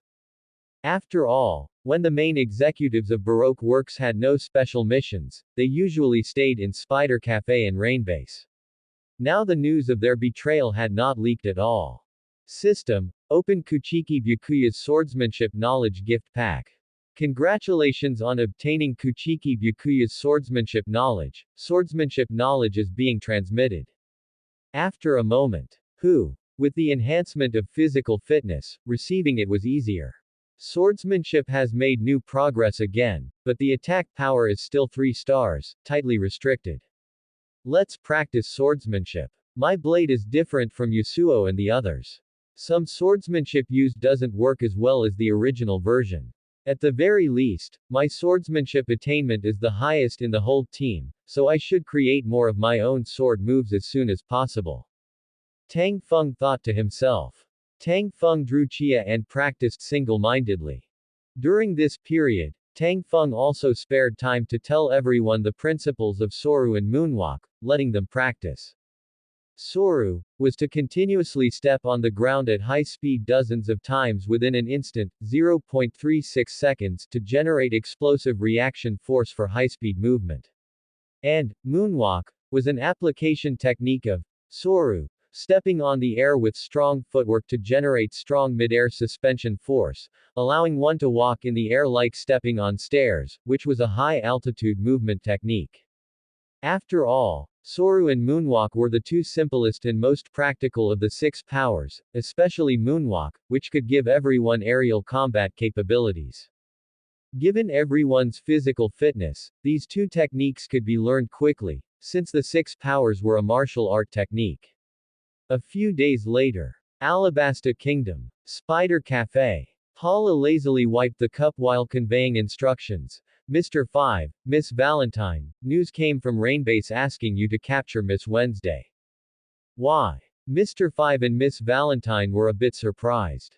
She is a spy and the cute little princess of our Alabasta Kingdom. Then there is no other way.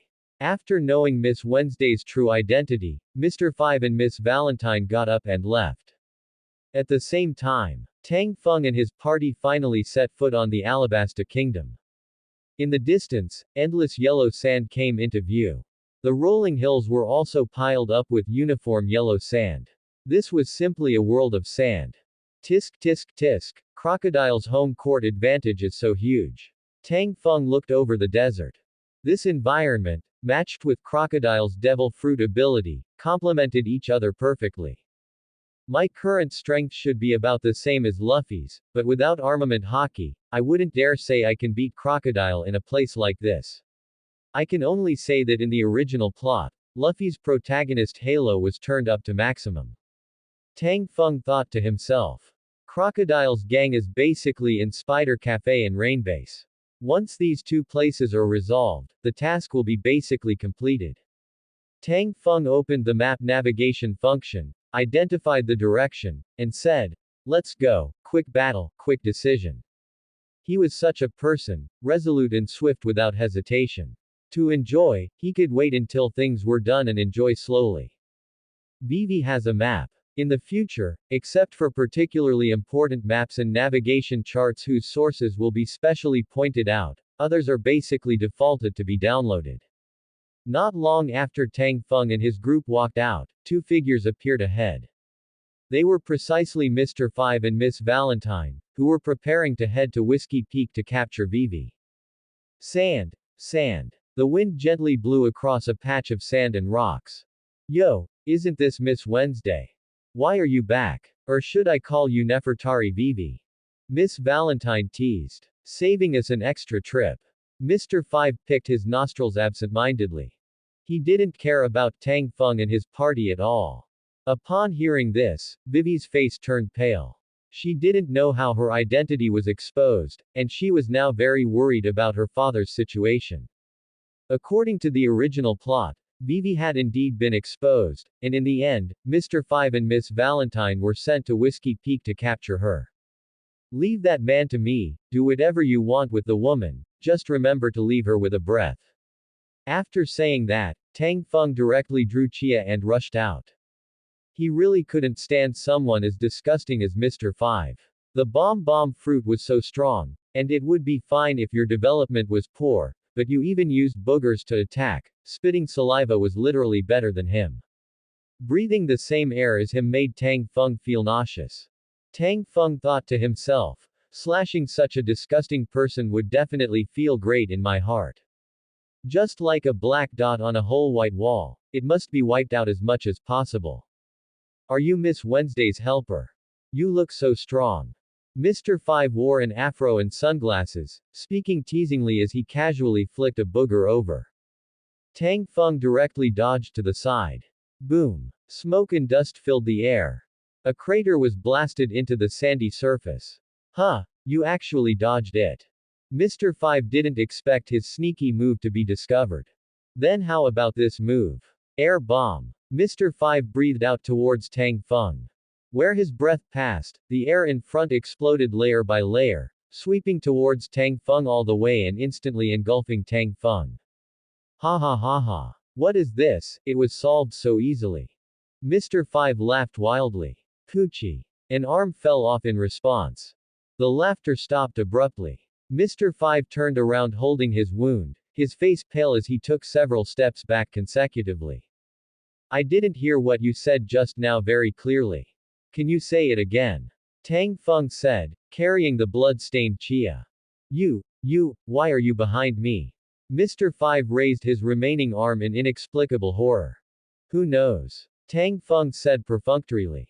In fact, just now he used his self-created sword move, third form, Sword Shadow. The inspiration for this move came from Akame's final battle, using the image of killing intent to confuse Esdeath.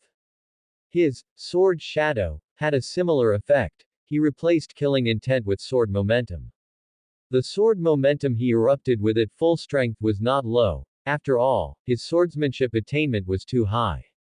Using the image of sharp sword momentum, he gave the opponent physical and mental oppression, as if the person himself was standing in front and swinging the blade, causing the opponent to be in a trance and thereby confusing them. I'm going to kill you, Booger Daydream Cannon. Mr. Five was exasperated, raising his only remaining arm to dig into his nostril. How could I possibly let you use such a disgusting trick a second time? Tang Feng's face darkened with a cold expression as he sheathed his blade. His body squatted halfway, one hand pressing on the scabbard while the other held the hilt. The strength of his whole body began to gather, and the sandy surface began to sink slightly. Second form, Light Chaser. Swoosh. A white arc of sword chi erupted, tearing straight across the sand surface, appearing right before Mr. Five in an instant. When Tang Feng's physical constitution reached 1 star, he was already able to unleash sword chi with his blade. The white sword chi was like a beam of light, blurring the concepts of time and space. Mr. Five's pupils dilated, his raised hand freezing instantly as he stared blankly at that beam of light slicing past him. Time seemed to stand still. The quiet space was soon broken by Mr. Five's dying words. How can it be so fast? Before he could finish, Mr. Five collapsed straight down, sliced cleanly in two. Silence returned to the scene, leaving only a straight trench extending into the distance to prove that sword chi had just swept through. This was his sword technique. Second form, chasing light. The quick draw slash was famous for its extreme speed and power. His chasing light was modeled on it, delivering 3 consecutive quick draw sword chi slashes in a single instant. In other words, in that split second, he had resheathed his blade twice more while ensuring each subsequent sword chi slash was faster and stronger than the last, allowing the later slashes to catch up with the previous ones. Each of the 3 slashes was stronger than the last, fusing together and accelerating each other's speed. That was why it looked like a single beam of light, blindingly fast and lethally powerful. Only Tang Feng knew how difficult this move truly was. Merging sword chi wasn't simple. With varying speeds and strengths, even a minor misstep would cause them to clash and disperse. Currently, only someone with his level of swordsmanship could master the balance and control it. He believed that one day, when he could instantly stack even more slashes, his chasing light would sooner or later catch up with the speed of light, or even surpass it. Crunch, crunch. Stepping across the disturbed sand, Tang Feng walked up to Mr. Five's corpse. That's why I say, don't be so disgusting as a person. Have some manners. Placing his hand over the heart, he thought, absorb. Ding. Absorption successful. By the time Tang Feng was done with Mr. Five, Miss Valentine was already lying on the ground. This was only natural. Even though she possessed the kilo fruit ability, any one of Yasuo's trio could easily stomp Miss Valentine. Tang Feng walked over to Miss Valentine, delivered the finishing blow, and thought, absorb. Ding. Absorption successful. With that, he had gained 2 devil fruits. Captain's swordsmanship has grown stronger again, Akame remarked with emotion. Yasuo took over the conversation. Yeah. Unleashing multiple slashes instantly is something I can do, but making them fuse together and propel each other forward, that's beyond me. It requires a much deeper understanding and mastery of the blade. Tang Feng chuckled. Come off it. Every single one of you is way stronger than me right now. Meanwhile, Vivi had a worried look on her face. She approached Tang Feng and said anxiously, Tang Feng, my identity has been exposed. I'm afraid they might harm my father. I want to return to Alubarna first to check on him. Tang Feng thought for a moment. He had navigation for the route anyway, and having Vivi tag along to Spider Cafe and Rainbase served little purpose other than letting her watch the fight. In fact, she'd just be extra dead weight. Alright then, you guys head back first. After we complete our mission, we'll head to Alubarna to find you. Remember to have our reward ready. Otherwise, you won't want to know the consequences, Tang Feng replied. Okay. Vivi nodded repeatedly. Having witnessed 2 main officer agents of Baroque Works get instantly killed, she wouldn't dare break her promise, nor did she intend to, as her people came first in her heart. After parting ways, Tang Feng and his group continued towards Spider Cafe. On the way, Tang Feng decided to use the 2 devil fruits. After all, hoarding them earned no interest, it was better to boost their strength as soon as possible. We have 2 devil fruits this time, so let's give them to Yasuo. Breaking his suppression directly to reach Admiral level offers the highest value. Tang Feng quickly made his decision. System, remove the suppression on Yasuo's physical constitution and attack power. Understood, host. Unlocking in progress. Unlock successful. Tang Feng looked at Yasuo and asked, Yasuo, how do you feel now? Yasuo stretched his limbs and felt the change carefully before replying. My former strength felt as if it were shackled. As we walked just now, a surge of power suddenly surged within my body, breaking the suppression. I feel much lighter and refreshed now. That's good. As long as there are no abnormal side effects. Tang Feng nodded, offering no further explanation on the matter. Yasuo and the others didn't ask further either. After all, having been summoned, they understood some of how things worked, and their loyalty was currently maxed out. A tacit understanding was enough. Tang Feng thought. Open Yasuo's status panel. Name: Yasuo. Physical constitution. Attack power. Weapon: sheathless blade, great grade sword quality. Armament hockey. Observation hockey. The first admiral level fighter in our team. He can walk tall anywhere in the first half of the Grand Line, and even in the New World, we'll have basic security. Fighting crocodile now will be child's play. Now we can stir up more trouble and make trades. The money prospects are endless. Tang Feng thought happily to himself. In the midst of this wilderness swept with yellow sand sat a coffee shop. On the sign by the entrance were the words, Spider Cafe, along with an 8-legged black spider painted on it. Spider Cafe was not far from their landing site. After Tang Feng's group finished off Mr. Five and his partner, they walked for a short while and soon spotted Spider Cafe. Clang! Tang Feng pushed the door open and stepped right in. What would you guests like to drink? Wearing yellow square glasses, a plaid bandana tied around her head, and smoking a pipe, Paula greeted them. Tang Feng didn't answer. Instead, he scanned the cafe and said, Paula, Mr. 4, Miss Merry Christmas, Miss Golden Week, Mr. 3. Looks like most of the main officer agents are here. Hearing this, Paula and the others stopped what they were doing, realizing that these visitors meant trouble. And who might you be? Paula was bewildered. How had Baroque Works headquarters been exposed? That's not important. What matters is that we accepted a commission to eradicate Baroque Works, Tang Feng replied concisely.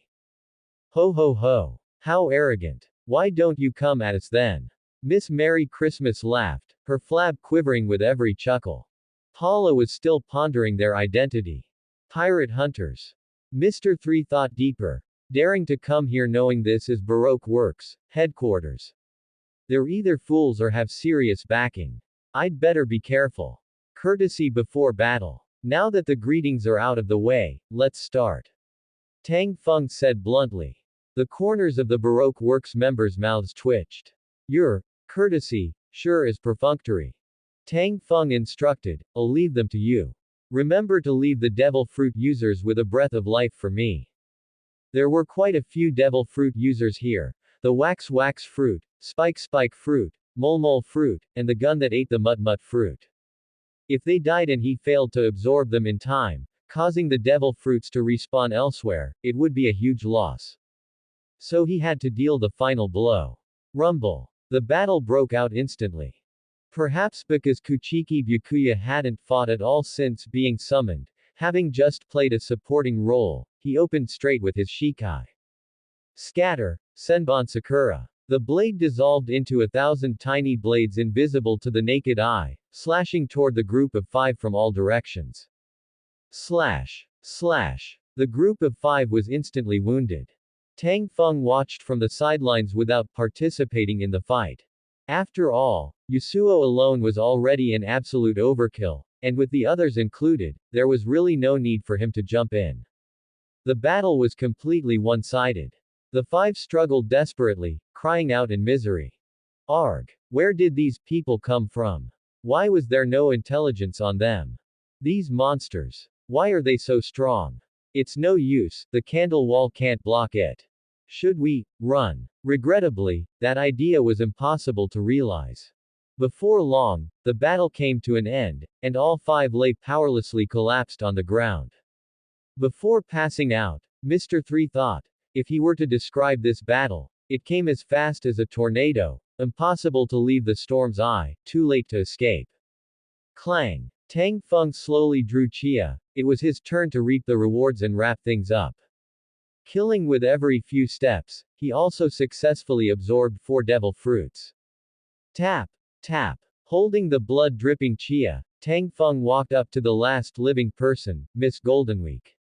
Miss Goldenweek was a very special person, she was not a devil fruit user. Color, itself possesses psychological suggestions that can excite or calm people. She could strengthen these suggestions and turn them into special attacks, acting as a realistic painter, akin to a hypnotist.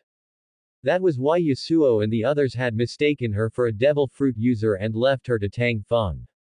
Although she could use colorful paints to manipulate emotions and suggest things to people's minds. In order to fully exert her abilities, she herself needed to understand the meaning behind various colors and the facets of human nature. As a result, she was quiet, always did things her own way, remained unaffected by the outside world, moved at her own pace, and was consistently calm and unhurried. In the original story, Miss Goldenweek had a move called Dreamy 7-Color Rainbow, using an oil paintbrush to trace rainbow after rainbow in the sky. Any person or thing that saw the rainbow would turn into whatever they dreamed of being. This move proved beyond doubt that she was a young girl with an immensely rich inner world. She possessed a clarity incomparable to ordinary people, along with the richest spiritual depth in all these seas. As an individual, she was insignificant in this turbulent era. Yet her heart was the most precious treasure on this entire ocean. Tang Feng looked down at the petite, childlike girl on the ground and fell into deep thought. The raised chia hesitated to fall. Tang Feng stared blankly at his hand gripping chia. He suddenly came to a profound realization of a certain saying. The strong are those who make choices, while the weak only have the fate of being chosen. For the other four, he had already made his choice. Miss Goldenweek's life or death now was still his choice to make. In the original story, during the dreamy 7-color rainbow, the dream forms of most Baroque works members were extremely simple. Some wanted to be shop owners, some wanted to be firefighters, and some even just wanted to be pizza delivery drivers. Why were their current identities so different from those simple dreams? It was likely the result of being chosen time and again. The weak had no right to choose, only the obligation to endure. Tang Feng sighed and sheathed his sword, deciding to leave this treasure behind for these seas. At the same time, a wave of pressure emanated from Tang Feng, sweeping across the area before quickly dissipating. Still, it was detected by Yasuo and the others. Tang Feng noticed it himself as well. After all, superb swordsmanship implied meticulous control over one's body. Otherwise, how could one execute such exquisite sword techniques? As if realizing something, Tang Feng thought, open character panel. Name: Tang Feng. Physical quality: attack power. Weapon: Chia, skillful grade quality. Conqueror's Haki power.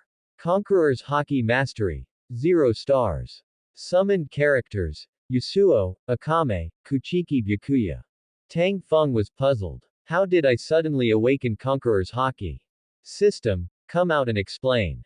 The system responded. Understood, host. Conqueror's Haki is a quality of a king. You come from an era of explosive intellectual growth, where diverse schools of thought contended, vast oceans of books existed, and various systems rivaled each other. Influenced by all of this, your freedom and breadth of thought are unmatched in this pirate world, making you an absolute king in the spiritual realm. Previously, your comprehension of these ideas was merely surface level, knowing what they were without understanding why. Your mind was like a castle in the air, visible yet unreachable. When you profoundly realized that, the strong are those who make choices, while the weak only have the fate of being chosen, your spirit aligned, naturally awakening Conqueror's Haki. The power of Conqueror's Haki cannot be trained, it only strengthens when your own disposition and willpower improve. Therefore, the system cannot directly help you upgrade its star level.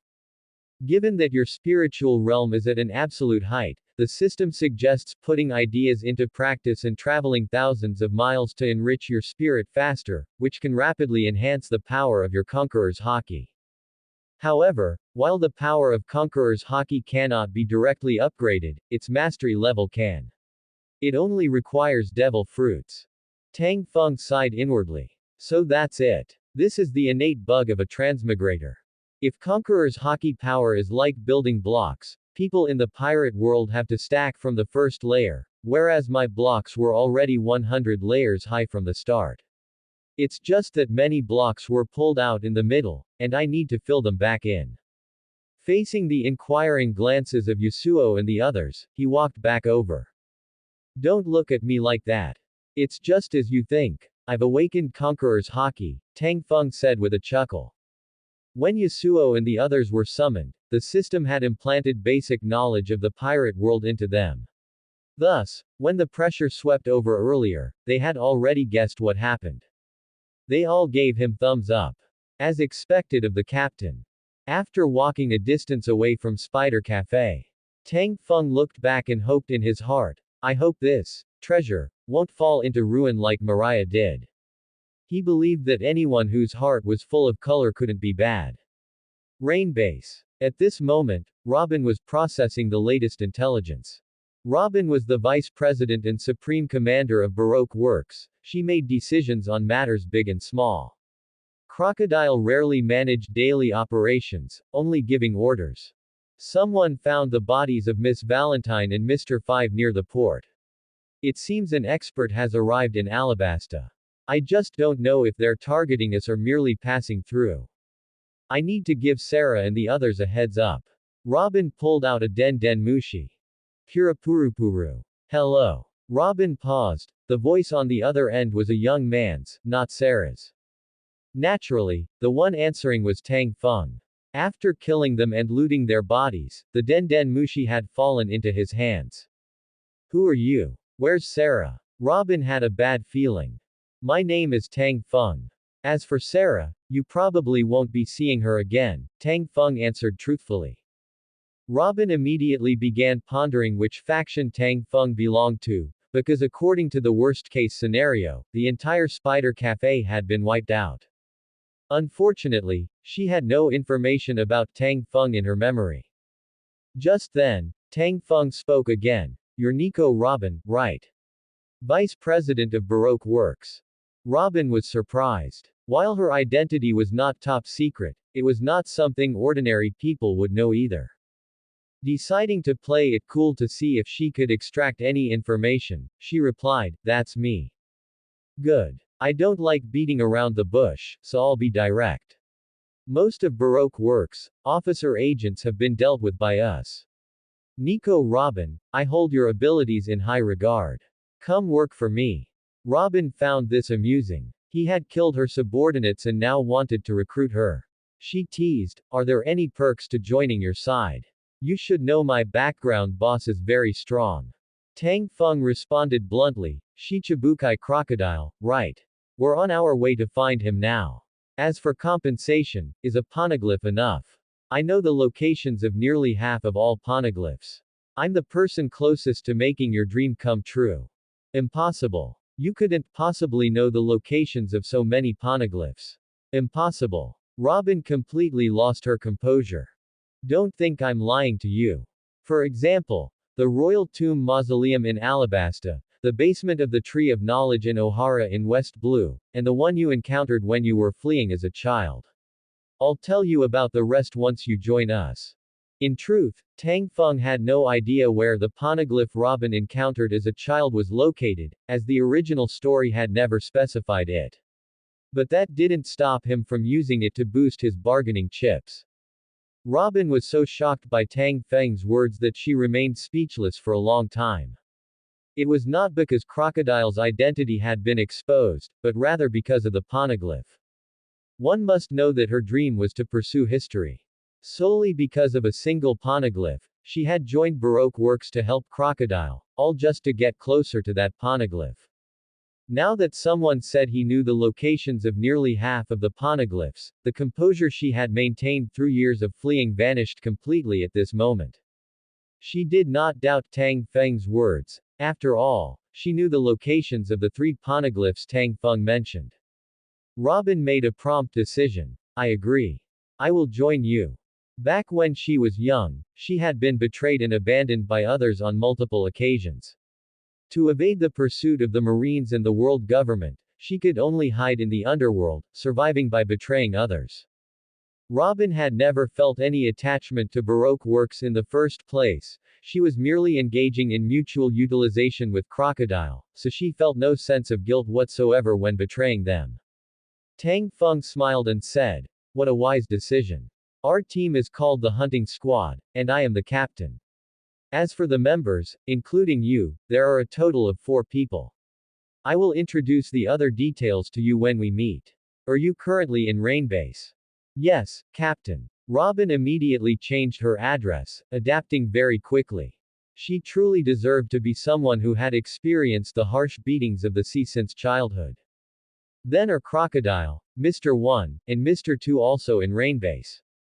Except for Mr. 2 who is in Nanohana, the other 2 are both in Rainbase. Tang Feng said in a serious tone, "Robin, I am now giving you 3 tasks. Once you complete them well, I will take you to find another poneglyph within a month to prove that my words are true." For Robin, this reward was better than anything else. Robin was extremely thrilled and said, "Captain, please go ahead." Tang Feng made arrangements. The first task is to transfer Mr. 2 to Rainbase. The second task is to contact major news agencies as soon as possible, preferably the World Economic Newspaper, and tell them that there is major news in Rainbase, Alabasta, so that they can prepare. Robin replied, "The first task is very simple, I just need to issue an order. For the second task, I will have to borrow the name and connections of Crocodile as a Shichibukai." Tang Feng nodded. "Handle this yourself, make sure Crocodile doesn't suspect anything, and block his ears and eyes as much as possible. The third task is to find a way to transmit this news to Marineford, and the content of the news is. This is a bit difficult. I don't have any channels with Marineford. I'll try my best to think of other ways," Robin said with difficulty. Robin felt that Tang Feng's move was audaciously bold. If Marineford learned of this news, Marineford would likely have no choice but to take action. Tang Feng encouraged, "Robin, keep up the good work. I await your good news." Tang Feng was not worried that Robin would betray him. As long as Robin's dream remained unchanged, then he was the fast lane to her dream. Robin helplessly hung up the Den Den Mushi, thinking to herself, "What a truly mysterious captain. It feels like he has no secrets left at all." Yet, she could not resist the temptation called dream. In the desert. Rustle. Rustle. 4 figures slowly advanced. They were precisely Tang Feng and his 3 companions heading towards Rainbase. Tang Feng put away the Den Den Mushi, immensely happy. He had recruited another capable subordinate. Robin was extremely knowledgeable. At the age of 8, she took the scholar exam and became an archaeologist with a full score. She was also skilled in assassination, intelligence collection and analysis, and interpersonal communication, and she knew a great deal about certain affairs concerning the world government, pirates, marines, and the underworld. Sometimes she would use her abilities to eavesdrop on what the island's citizens were discussing, and thus she easily gathered a lot of important intelligence. This was a talent whose combat power was not high, but whose proficiency in work, management, and intelligence gathering was maxed out. For them, whose entire team consisted of swordsmen, she was a wonderful addition. Her combat power not being high is only temporary. The talent of main character group members is top-notch. Robin always fights bare-handed. If the few of us train her into a great swordsman, and when she uses her devil fruit ability she grabs a blade in each of her hands, that picture will be too wonderful to behold. By then, compared to Robin, Vice Admiral Oniguma will simply be weak to the extreme. Tang Feng's thoughts continued to drift. System, use all 4 devil fruits for me, and lift the suppression on Kuchiki Byakuya's physical fitness and attack power. He decided to give all 4 devil fruits to Kuchiki Byakuya, having to wrong Akame first. After all, even if they were given to Akame, she would only reach quasi-admiral level. Giving them to Kuchiki Byakuya would add another admiral-level combatant. To welcome the upcoming challenges, he needed to improve the team's strength as soon as possible. Plans couldn't keep up with changes. After obtaining the 4 devil fruits, in order to give the hunting squad a better first debut, Tang Feng prepared a more spacious stage, leaving Crocodile to serve merely as an appetizer. Understood, host. Lifting in progress. Lifting successful. Open Kuchiki Byakuya's panel. Name: Kuchiki Byakuya. Physical fitness. Attack power. Weapon: Senbon Sakura Supreme Grade Wazamano quality. Armament Hockey. Observation Hockey. Byakuya, can you feel it? Tang Feng looked at Kuchiki Byakuya. Kuchiki Byakuya nodded and said, I can feel it. The suppression on me is completely gone.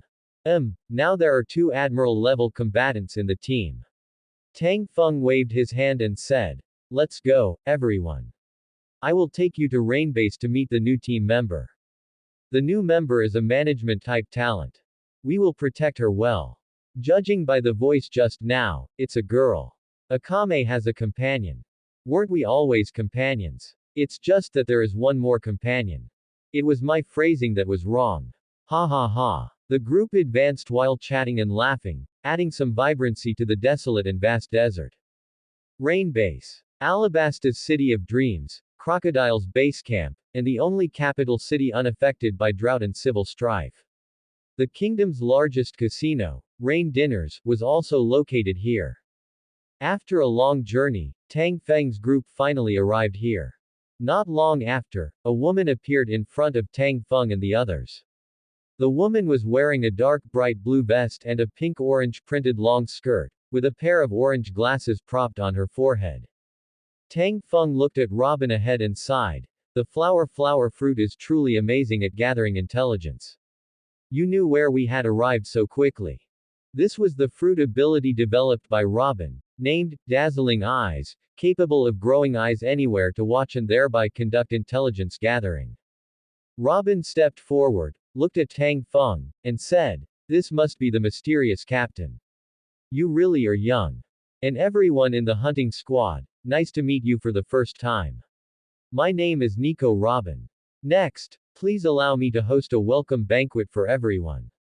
It had to be said that Robin's communication skills were indeed exceptional. She was thorough and thoughtful in all aspects of interpersonal relations.